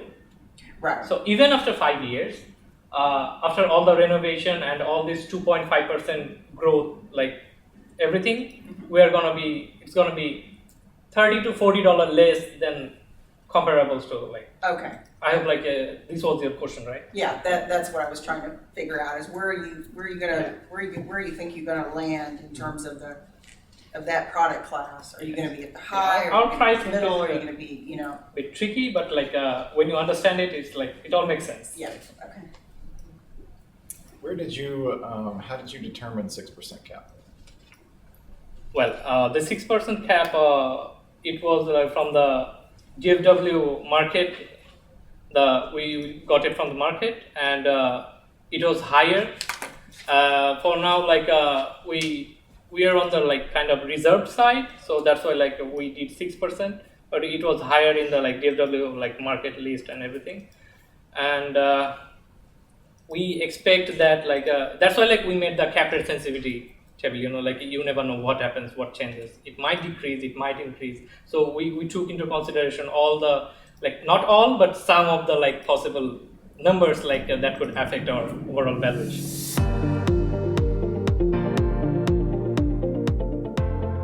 I'm Aiden. Go to Goss. Sergio Goreka. I'm Amy Schaefer. Good morning, my name is Sparks. We're the North Tech consulting firm, and we're here to tell you how we're going to make the Admiral into a home. So we're going to do that by going through the overview, market analysis, financial analysis, alternative analysis proposal, and a marketing plan. Okay. So here's our overview. The Admiral Apartments is a 360 unit, 1 to 2 bedroom apartment complex located in the heart of the DFW Metroplex. Its biggest asset is its location, giving its residents access to multiple big corporate hubs, for example, American Airlines corporate headquarters, as well as the DFW International Airport and a major highway. Residents also have access to multiple streams of entertainment and local food and shopping, just minutes away. The Admiral Apartments gives its renters amenities such as pool, outdoor grilling area, dog park, as well as a fitness center. Here is a look inside one of the units where it is on the lower end of the rent in the submarket due to its conditions. The Admiral Apartments conditions is poor to fair. For example, top left, you see this is the laundry room. And then inside the model home you see on these 2 photos, there's drainage issues, sewer issues, ceiling cracking, as well as over here in the bottom left, you see where one of the buildings was burned down. Later on, we'll tell you how we plan to use this for self-storage, which we create revenue from. Here are multiple cases of exposed electrical wires, putting the tenant's safety at risk. On the top left, you can see broken fencing. In the middle, another case of exposed electrical wiring. On the right side, you see poor landscaping, possibly foundation issues, and lots of water and sewage problems, plumbing issues as well. The bottom left, you see again plumbing, exposed plumbing and sewage with mud around that, whereas residents are stepping in mud and tripping over these sewage and plumbing exposed just to get to their apartments. In the bottom middle, you'll see AC unit beyond repair. And lastly, that bottom right, you'll see another case of exposed electrical wiring. These are direct pulls from the Google reviews from the tenants. If I could give 0 stars, I would. This apartment is a total nightmare. This is sad how you guys scam people. My apartment was not in livable condition. Broken appliances, AC, and plumbing. Extra charges everywhere. Maintenance non-existent. The Admiral apartment has 2.4 stars, the lowest in the area. Residents are dissatisfied with maintenance and management and the lack of transparency amongst costs. Overall, the Admiral Apartments has advantages and disadvantages. One of its biggest advantages is its location in the heart of the DFW Metroplex. Its disadvantages include pest issues, deferred maintenance, not being transparent with costs, as well as poor landscaping. This is really a value add opportunity. They can really make themselves an asset if they implement some of these highlights. Thank you, everybody. With that, we'll continue talking about the market analysis and let's explore it together. So this poster graph is showing us the imbalance between both supply, the orange lines, versus demand. Supply, the blue bars, versus demand, the orange bars. Now, throughout this time, we've seen very aggressive supply that has been the main reason why we see the vacancy levels that we're seeing now in 2025. That is sitting around 12% for both markets, ULIS and DFW. Now, it's because of this reason. It's very aggressive supply. And now foreseeable is stable demand. That we're just expecting to see the same for the time frame of 12 to 18 months. In fact, once we realize this fact, it's important, for instance, from a marketing standpoint, the apartment complex that will have great reputation, great management, value-added amenities, will be able to capture that stable demand that is foreseeable to appear in the future. But with that, the core message of this graph, this course graph, is to help us understand what has been the changes in price rent over the past 5 years. And the same story applies here, very aggressive supply, but combined with COVID for the first years, that in fact played a huge role to the point that 21 to 22, price rent got to a peak point. And even though both US and DFW share commonalities, similar trend, it seems like slightly going down. We can clearly see how for the foreseeable 12 months to 18 months, the rent prices will continue being stable. That's what we're seeing in reality, and speaking on averages, how apartment complexes have kept a similar rate over the years, and slightly increase.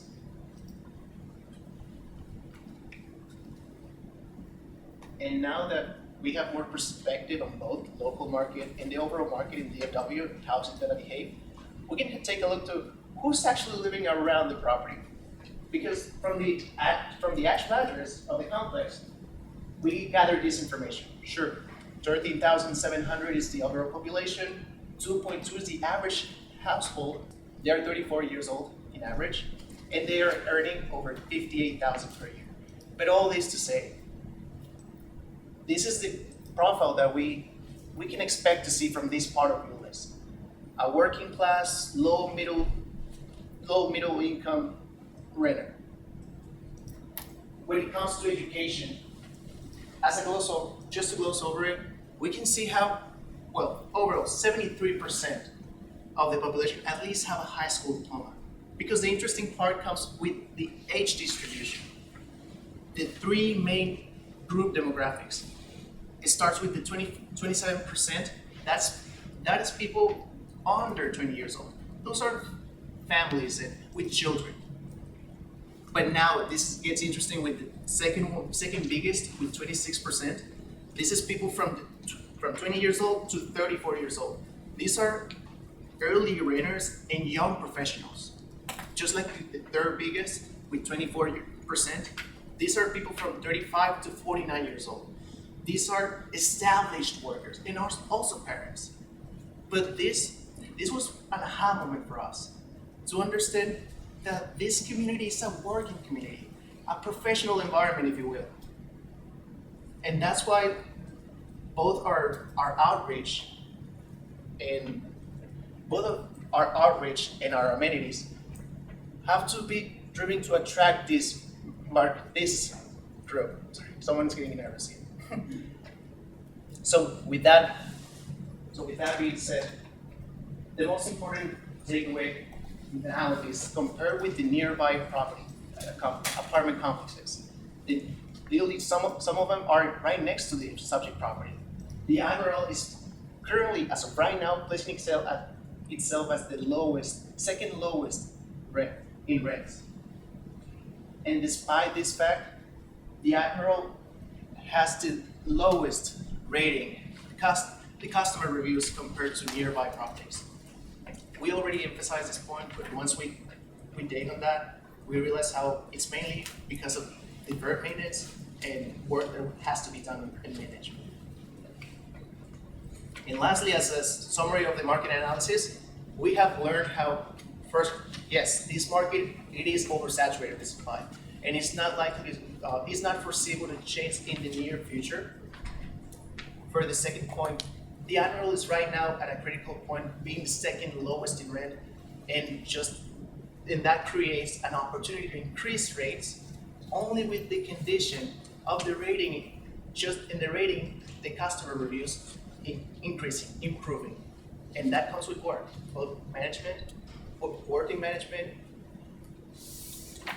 And the last point is, it's how the prices are going to behave for the foreseeable 12 to 18 months. They're going to stabilize.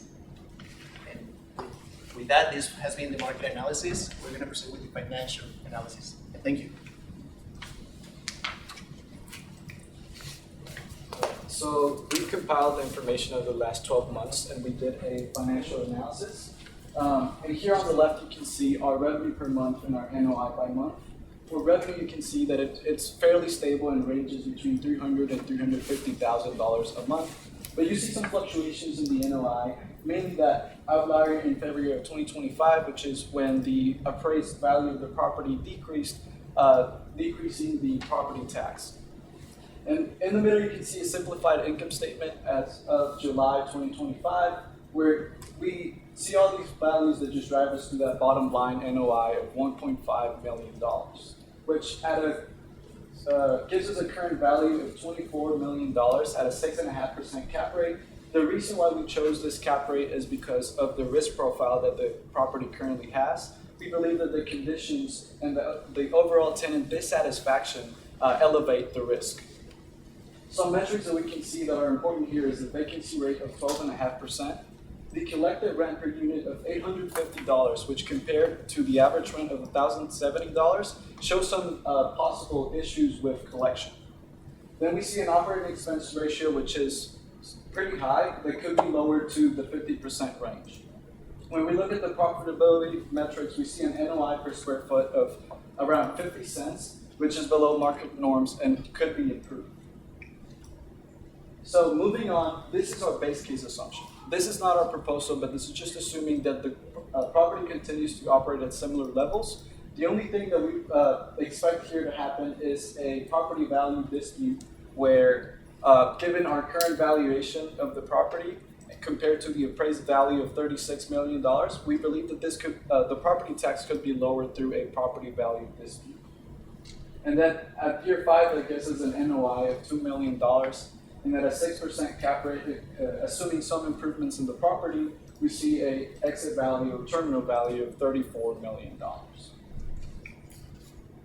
So for the summary of the financial analysis, we see that the property is currently operating at an above average operating expense ratio, and this could be improved, as well as the bottom line is below market norms. So this needs to be increased in order through better operational efficiencies that's going to increase the property value. We see that the deferred maintenance issues appear to be compounding and having a direct effect on the property's operations. And if there's any need for additional financing in the future, it will be difficult given the elevated risk profile of the property. When we were analyzing the income statement line by line, we saw a bad debt expense of $380,000, which is a red flag, considering or showing that there could be potential collection issues and screening issues that are going to cause possible losses and higher expenses in the future. And once again, we believe that the property value could be disputed for the next year to drive those expenses down. The Admiral is plagued with three main issues, I would say. As you can see from the previous parts of the presentation, an aging and distressed asset. There are so many deferred maintenance issues, exposed HVAC units, exposed electricals, a pool filled with rocks. The underperforming financials, like Sergio just mentioned, is $388,000 of bad debt expenses, and also there's a poor reputation and management practices. I mean, a 2.4 out of 5 rating. I've seen Burger Kings with a better rating on Google than what they have.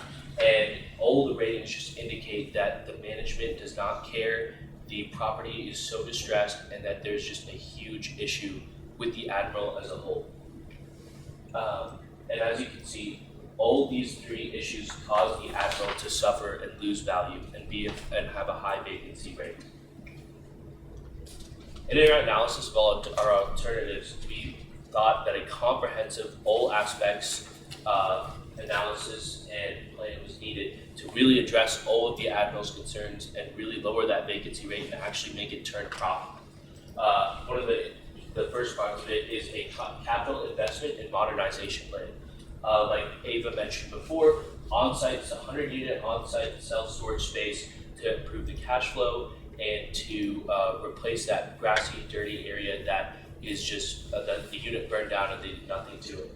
Implement electrical vehicle chargers and covered parking, completely replace the AC units that were in a complete state of disarray, update the laundromat. There was literally just exposed wiring and nobody ever uses it on the property when we spoke and went through and saw it.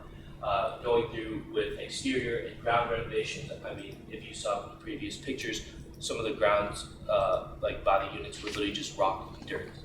And then utilities and interior updates.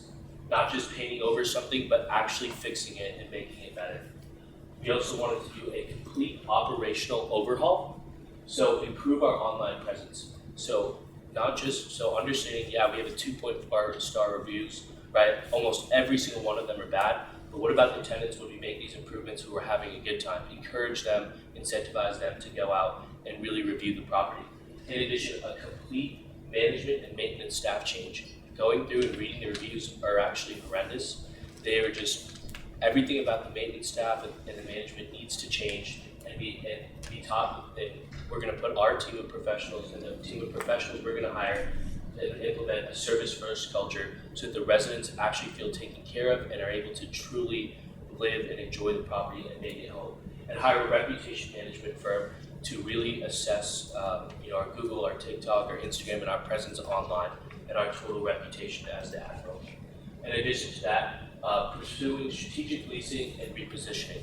So this property is about 15 minutes from UTA, as well as it's close to Tarrant County College and North Lake College. Pursue like targeted student leases, maybe a 9-month lease or a 12-month lease, depending on the student's needs, and just getting it in a place where we can get students in the door and attack that market that's close by, as well as corporate housing master lease with American Airlines. American Airlines is a couple hundred yards away, and we, imagine giving them a master lease of a couple of units that their employees can live and work only 100 yards away, increasing their work-life balance. I'm going to hand it over to Dr. to speak about our proposal. I know you guys didn't hear a lot of good stuff about the property so far, but we believe Admiral has a great location that have a high potential it could reach out to. So this is our proposal for this complex. Substantial capex to recover deferred and persistent maintenance, and add additional capex for the amenities to improve to attract new tenants to our complex. As they mentioned, Aiden and Ava, management and maintenance staff is a big issue in this complex. We're going to restructure those and have a way better management company that work on the complex and maintenance staff. Robust marketing package to improve online image and reputation. As Aiden mentioned, the UTA is just 15 minutes away from the complex, and we're not going to have students potentially who might want to live here. So we're going to have more social media presence to attract those students to our apartment. And strategic leasing and repositioning. So we have two tables here we allocated $3.57 million for our deferred maintenance recovery, and we allocated $2.33 million for the additional amenities, which totals up to $5.9 million for budget for the CapEx. One of our biggest expenses for this additional amenities is the self-storage, which is we're gonna have 100 self-storage units where the apartment complex that burned down, that empty place right there. And we're gonna have EV chargers, covered parking, and pool area, all improved as additional amenities. For deferred maintenance recovery, plumbing, laundromats, HVAC, windows, landscaping, all those are major issues right now that the complex is having. And we got all these estimate budgets from our vendors and constructors. This is our pro forma table. So we are expecting to have NOI from $2.18 million for the first year to $2.8 million at the end of the year 5, and a terminal value at 5.5% cap. We are projected to have IRR of 17.2%. We're going to stop being the low-cost provider, and we're going to have, once all these expenses done, we're planning to, all these maintenance issues and the additional amenities gets done. We're aiming to have rent target of 60% end of year 1, and our current value is at $24 million. At the end of year 5, we're going to have projected exit value of $50 million.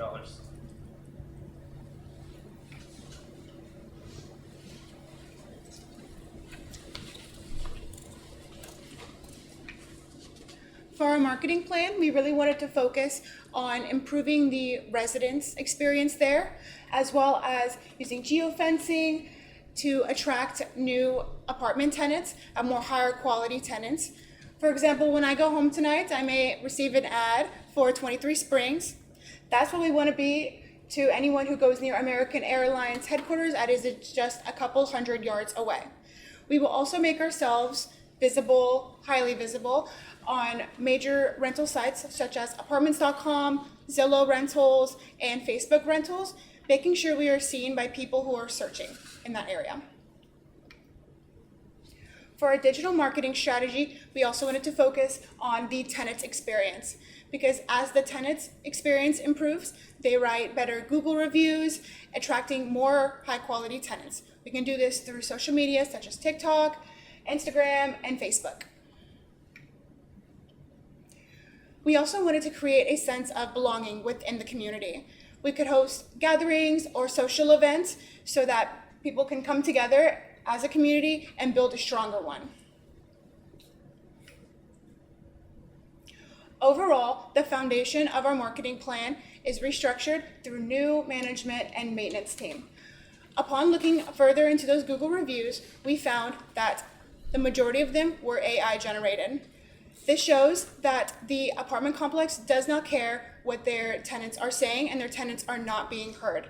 By implementing professional responses, as well as transparent pricing policies mentioned earlier through Google reviews, and having more high quality tenants, we can restructure the Admiral apartments, and we don't just want to attract new tenants, we want to keep them. Awesome. So over here we've outlaid a scenario comparison of the base case that I mentioned earlier with our proposal that Goktak mentioned. So on the left you can see a current property value model, and then on the right you can see an REO loan value cost assumption model. This is due to the fact that we believe that the property could currently or soon be in the hands of the lender, given that our current valuation is $24 million and our calculated balance right now is $36 million. So on the current property value model, you can see a forward IRR of 14.5% for the base case and 17.2% for our proposal, with all the improvements that we're proposing being the CapEx plan, all the restructuring, and focusing on improving tenant satisfaction. And for the loan value model, we have on the base case a forward IRR of 4.2%. Yes, this is positive due to the cash flows that are coming in, but we can see that the lender could possibly take a hit on that terminal value compared to its cost basis. So for our proposal, we believe that our improvements are going to put them in a much better position with a forward IRR of 7.7%. And let's dive into our implementation plan and our fee schedule. We have over here in the initial months focusing on transition and onboarding. This is doing all the staffing, starting up all the contracts, and being totally transparent and communicate with the tenants that we're going to start focusing on doing all these improvements and focus on their satisfaction. Moving into months 3 to 6, we start the initial maintenance and all the capital improvement projects, and then later on start developing and perfecting our marketing plan and start maximizing occupancy. Going into the end of the first year, we want to do a performance review to see if there's any major changes that need to be done and how we're performing overall, and also hopefully start seeing some stabilization with the property's financials. And then we also want to be reporting to ownership as much as we can. We're proposing monthly financial reports and quarterly performance reports just to make sure that we're transparent and showing how the property is performing under our management. Our management fee that we propose is 2.5% of EGI. While this might be on the higher end, we believe that the value that we can create is more than enough to justify that management fee. And we also want to include incentive or performance fees. For example, if we exceed our projected NOI, then we get an incentive. And I'll hand it over to Aiden for our closing remarks. The Admiral itself, before anything we've talked about, doesn't have much to offer. It's a distressed property. The residents are not happy. We believe with our marketing plan, our comprehensive improvement plan, that we can really turn it around for these residents and make it somewhere that they're proud to call home and they want to live, and lower the vacancy rates and improve cash flow. Thank you for your time. the storage, is that for just the residents or is that open to the public? We believe we could make it open to residents, to everybody, so that we can just maximize occupancy within that self-storage. So not just residents? Yes. Okay. The place that the storage is at the end of the property that could be opened up to be a spot for storage, if you can see. I can go back to the map. It's at the end of the property right here, which could be opened up to access to the public, so. On the storage, how did you come up with $100? Is that just, did you do some market surveys of like public storage or? Yeah, exactly. I have a question. How are you gonna finance the capital? Where are you gonna get the money? Yeah, so we saw that the ownership has major capital partners, so just they have the ability to get those equity investors. And given the risk profile, they would require a higher return, but that's why with our project we have a higher return. The prompt we read said that it's a well-funded real estate investments firm.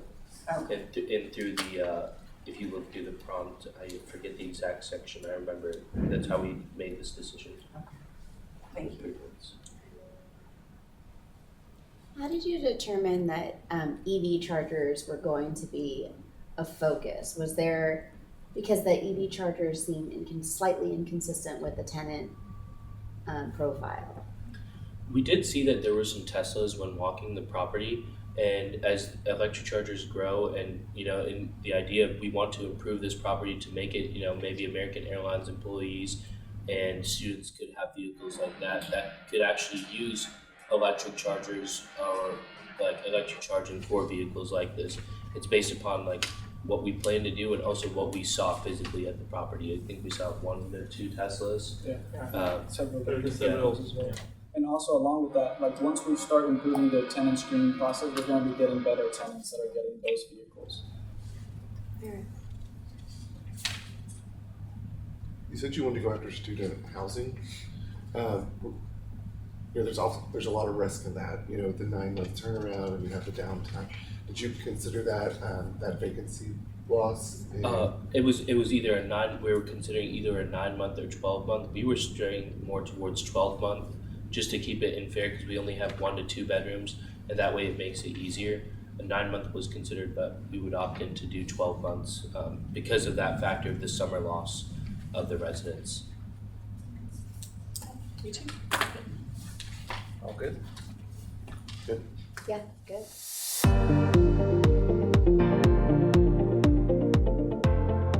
Good morning, buddies. On behalf of Oaks Management, our team is incredibly excited to present you today our property management plan for the Admiral Apartments. Now, to get a better understanding of the Admiral Apartments itself, this is a 1983 build, and then most recently renovated in 2011 and renovated again in 2024.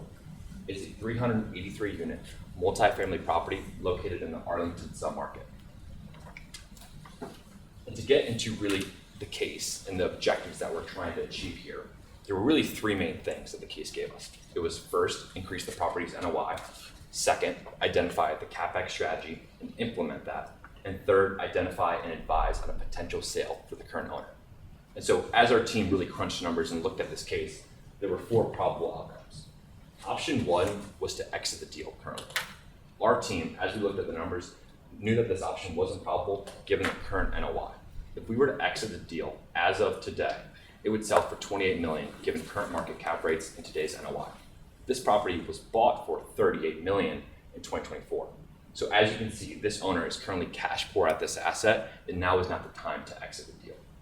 Option number 2 is to renovate no units. Now, this asset is quite dated, and given this current performance of the asset, we knew that this wasn't a probable strategy to continue to really extract value from this deal. Third was to renovate all units. So right now, out of the 383 units, about 50% of them are renovating. If we were to renovate the additional other 50%, that doesn't leave a lot of value for the next buyer to come in and implement their value add strategy.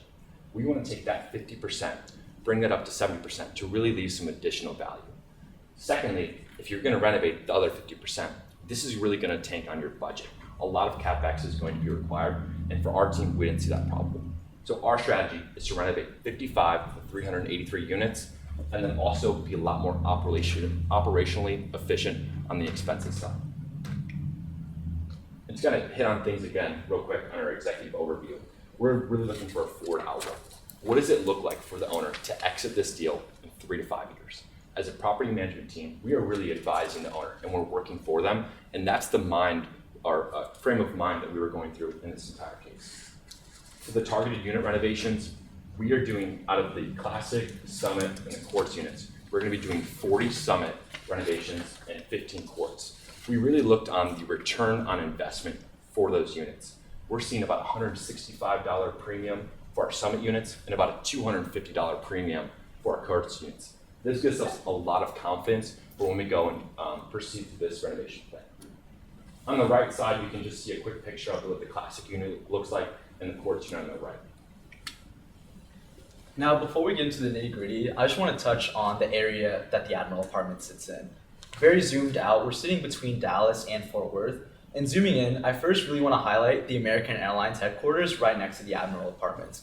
This is the global headquarters for American Airlines, housing approximately 12,000 employees. We already have a relationship with them, giving employees here a 5% discount for staying at the Admiral apartments, and we think this is something we want to continue exploring with other companies as well, and we'll touch more on that later. I also want to touch on the retail options that we have just north of us. Plenty of different fast food options and coffee at Starbucks in the morning, giving our tenants optionality for food options. We also see transportation options as well, given Centerport Bus Station, public transportation option, and also right next to Texas 360, which is just a 1 to 2 minute drive from 183, which is going to be able to get you to downtown Dallas and Fort Worth, and really just anywhere around the whole entire area of DFW. We also see on the more recreational side, Lake Viridian and a golf course as well. All in all, giving our tenants plenty of optionality for any of their day-to-day activities.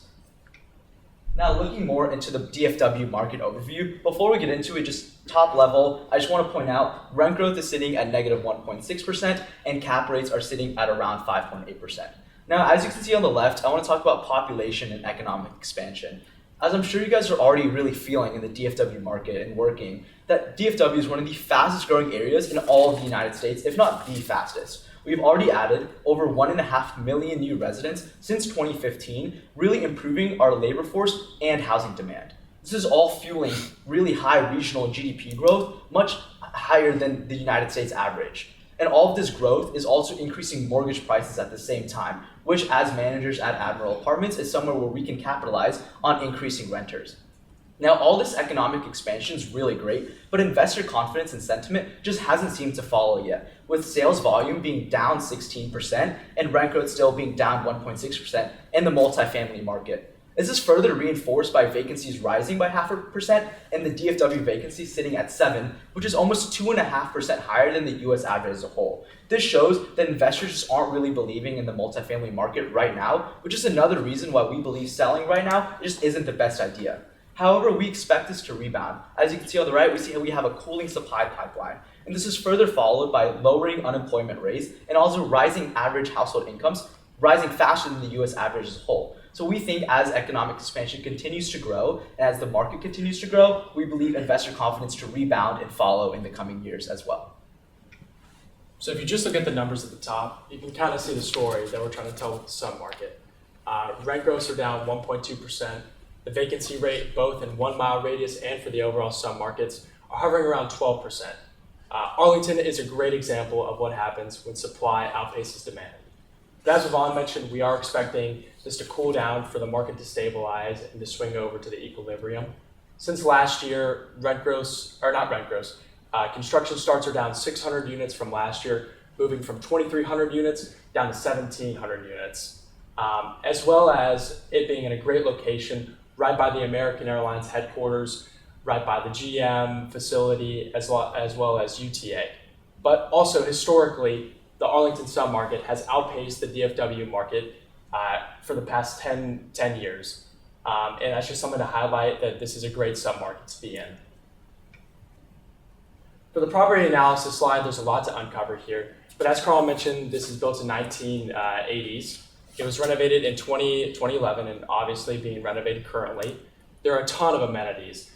There's a pool, fitness center, and a clubhouse for all of our tenants.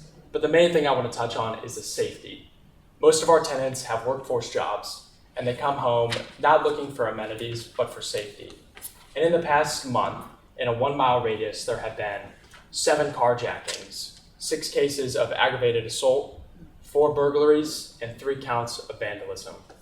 These tenants want to feel safe when they come home from work. And our property and its gated community and security system is its greatest asset and splits us away from our competitors.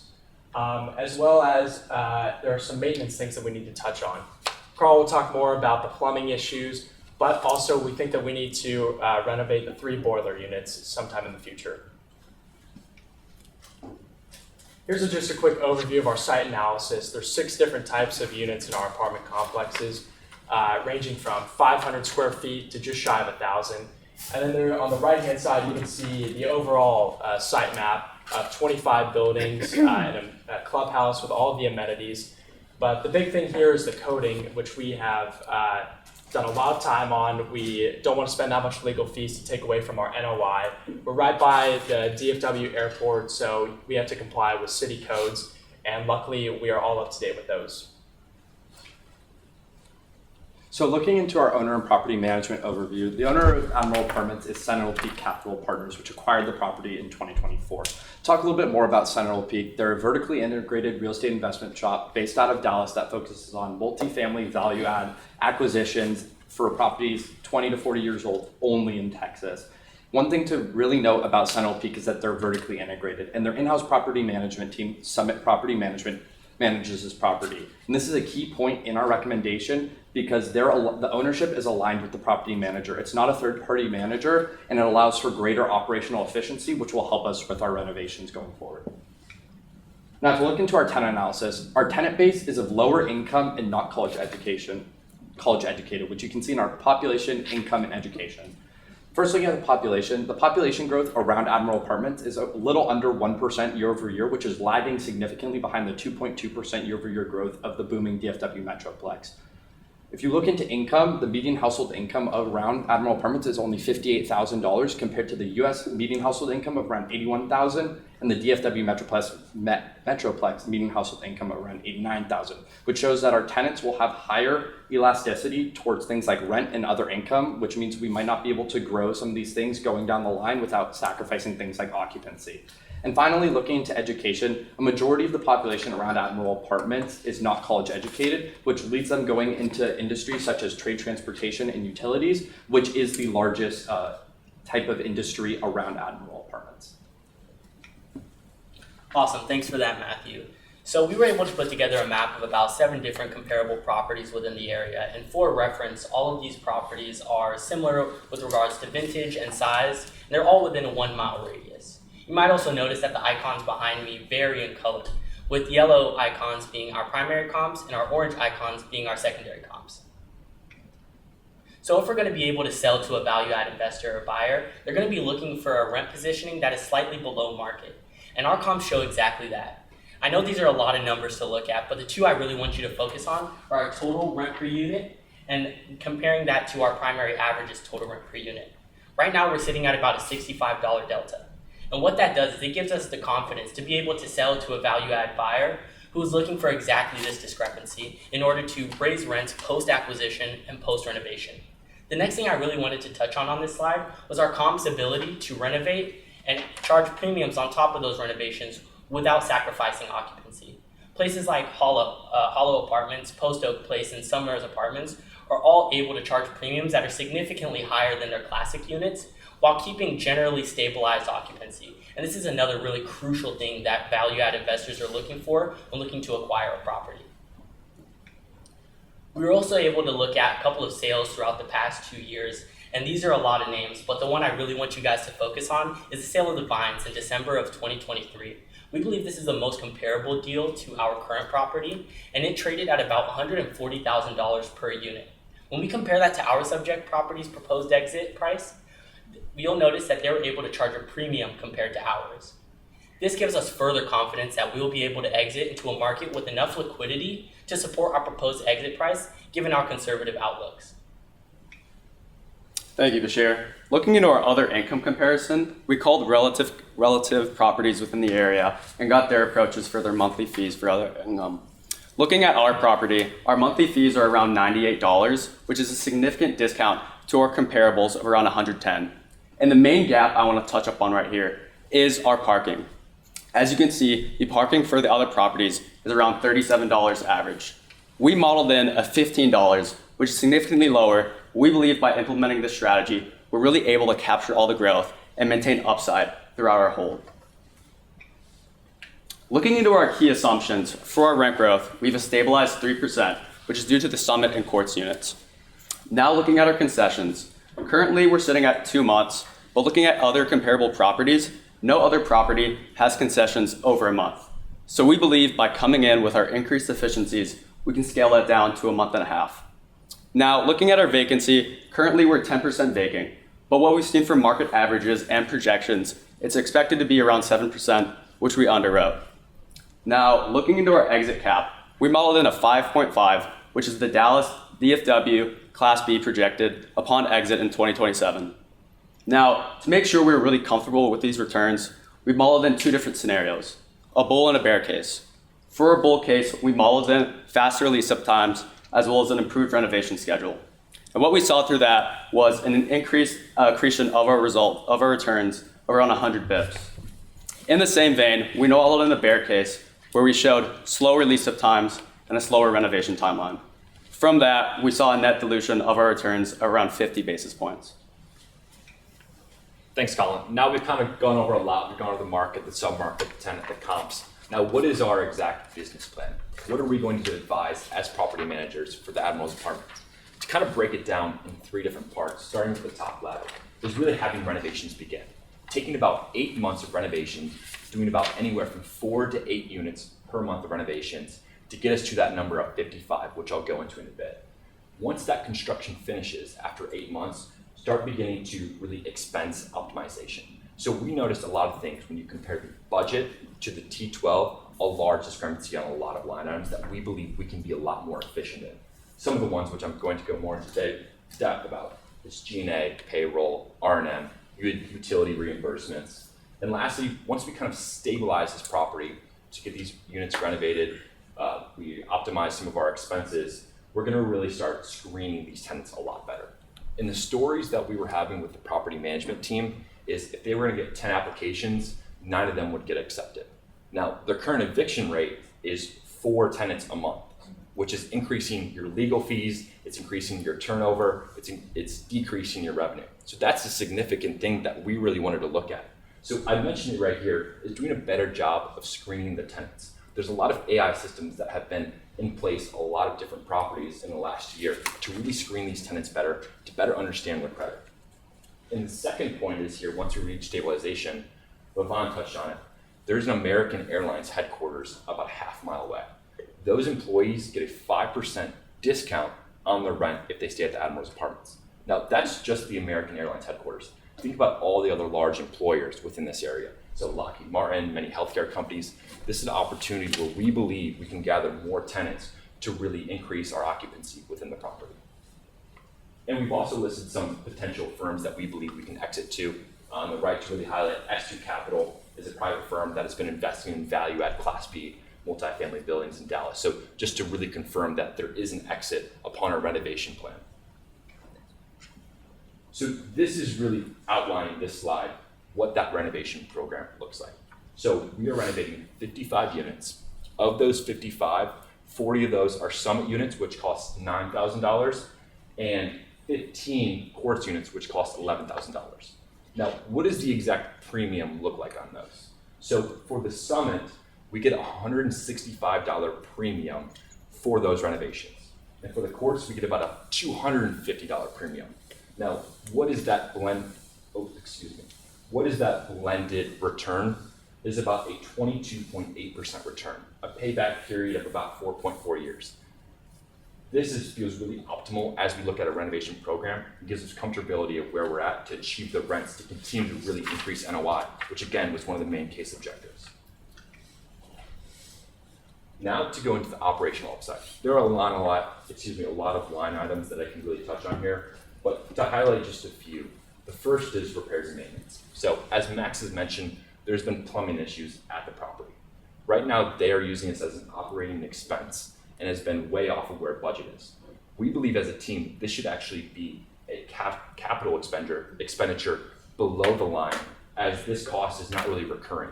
It's more of a thing that is happening one-off here and there. If you continue to put this above the line, this is going to decrease the potential exit value.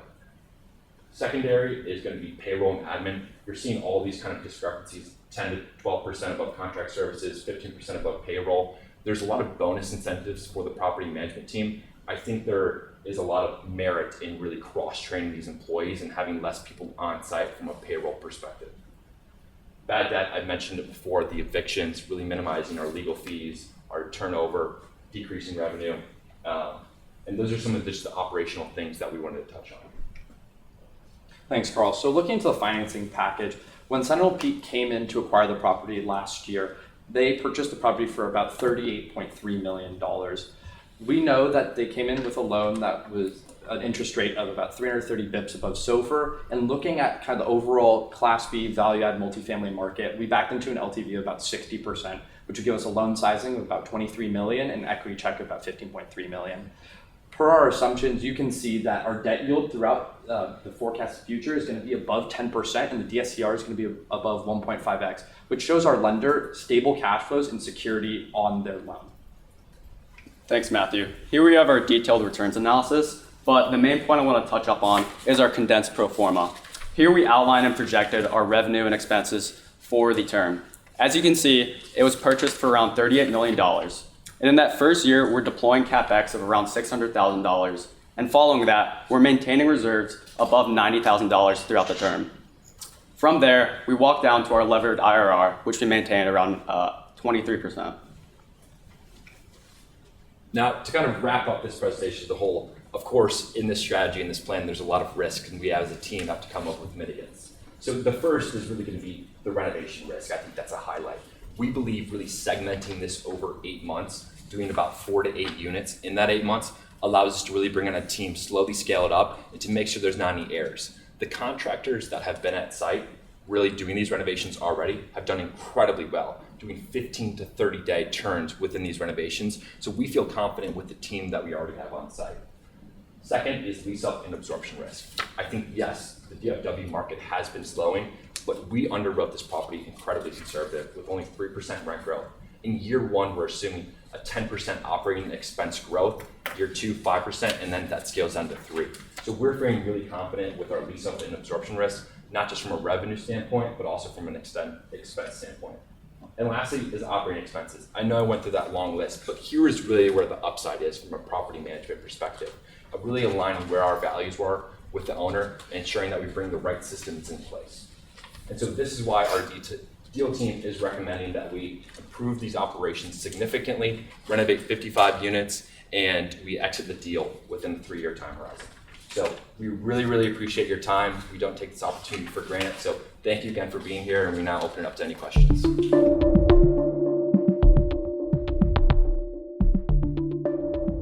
have a question about your condensed pro forma. Yeah. Starting in 2026, you drop significantly.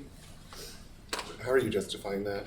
Drop significantly in what aspect? To 92,000 on over 300 units. Yeah. So So what that 600,000 is inclusive of is that 525,000 renovation plan, and on top of that is the reserves. And so we're scaling that really, what it should be is 2025 through 2026 of scaling that CapEx.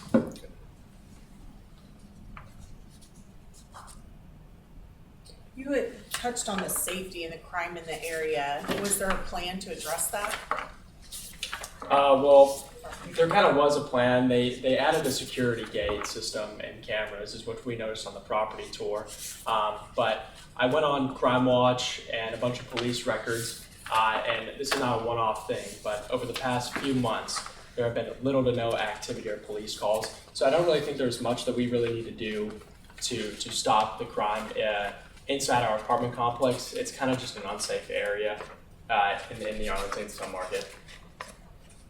I think to add further to that, is it worth hiring a security guard in a police car there for $60,000 a month, considering this asset's already cash poor? That's not something that we felt comfortable doing, considering Max's point of feeling really safe around this property. Yeah, there's been no issues in the property.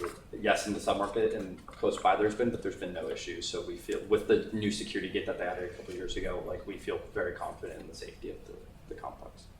Okay.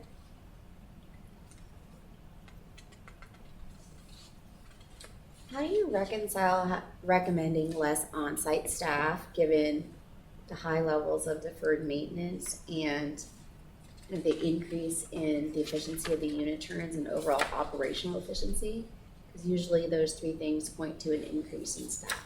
Yeah, I think, so how we're underwriting payroll, I know that I mentioned like a decrease in staff, but we're assuming a 10% bump even next year in underwriting. So that would inclusive of payroll. I think it's more on less of the maintenance side, or we need more people on the maintenance side, less on the actual property management side, because I think those are the bonus incentives that we really saw the difference in from the T12 to the budget. It was more the bonus incentives. Okay, thank you. It's a lot of analysis and it's well done. Thank you Yeah. very much. Yeah. I don't have any other questions, do you? Nothing for me. Thank you very much for your time.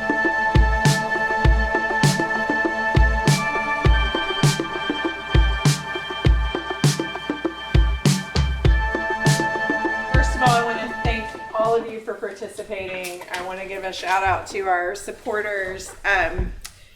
Expert Services every year writes a lovely check for the $5,000, which is the prize money. Move Solutions helps support us, and they're major stakeholders in our industry. They help us move and always support IREM in all the ways. CoStar was our kickoff sponsor. And of course, thank you to Granite. Thank you, Carol, for giving us this beautiful facility to use. These are some of our upcoming events for IREM. This Dallas, we have a new member coffee talk at Providence Tower, which is off the Dallas North Tollway. Our awards gala is November 20th.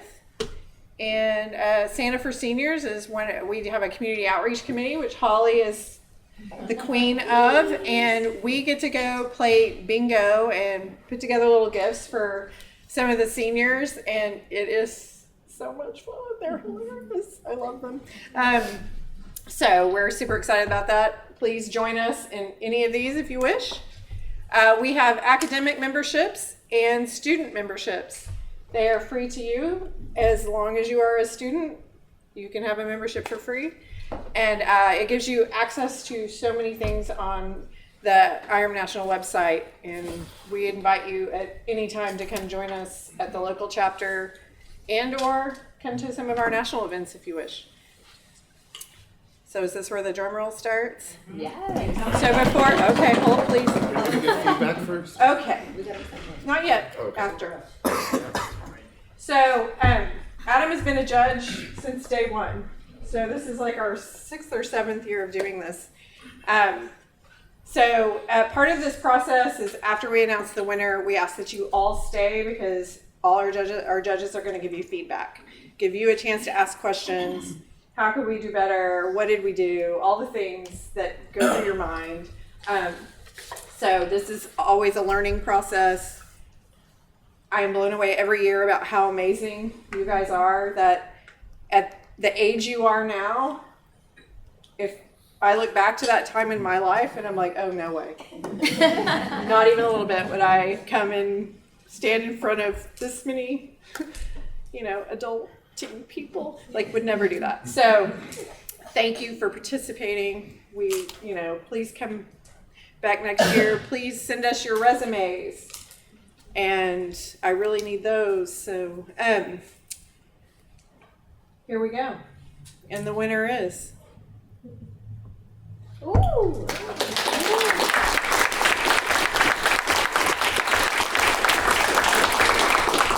Congratulations. Wonderful job. All of you had amazing, it's amazing how different it is, even though it's the same product. It's just blows my mind every year. Just a little housekeeping. Now that you know who the winner is, And I'm putting on my mom hat right now. Before you leave, please pick up your areas. Wherever you were stationed, please leave it the way you found it. Be good stewards of this beautiful building. Please stay. Let Adam give you the feedback. This is the best part, I think. So It's not just me. Well, Our I judges, know. we're here for Q&A. Yeah, So I'll yeah, run through a little yeah. bit of list of some of the stuff overall, kind of high level comparison, and then ask us. I mean, just talk. We want you to grow, get better. We want the industry to grow and get better. Y'all are great talent, and we want to help you succeed. So I'm going to go in the order of I believe this was the order of presentations. UTD. All right, very good. So very strong market analysis. I think y'all did a great job there. It would have been nice to see in the financial analysis the differences between the strategies. So you talked about them, but there weren't numbers associated with that. And I think one of the things that works against you guys a little bit was the financials at exit. Overall, the financial side just need more to tell the story with the numbers as well. If I'm an investor, and you're trying to get my money, you better tell me how it goes from A to B. What I have to put in, where am I at now, what I'm going to exit at, kind of things. And that wasn't clear in your presentation. UTA, so good market analysis with yours. You identified the target renter, did a good job, several of you did. And you had a very good, clear recommended course of action. So I felt that was very good. It was really light on the site and the property analysis at the beginning. Just didn't really invest as much time telling us this is what we're starting with and the demographics of the market as well as others. And your delivery of your presentation, like regardless of what the story is telling, it wasn't as refined. It seemed a little disconnected at times. So you can invest more time in that in the future, and I think you'll do much better. UNT.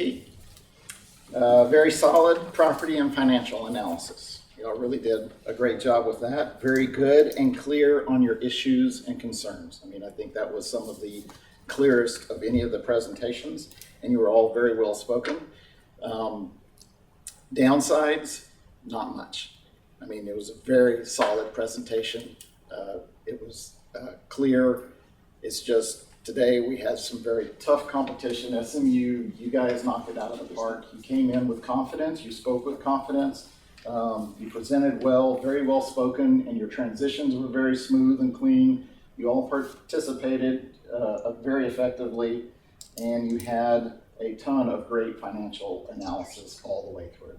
So you showed us and gave us confidence that you had been doing the research and the studies. You could back up any of the questions that we asked as well. So very high bar that you set for the rest of the group. So that's why you were the winners today.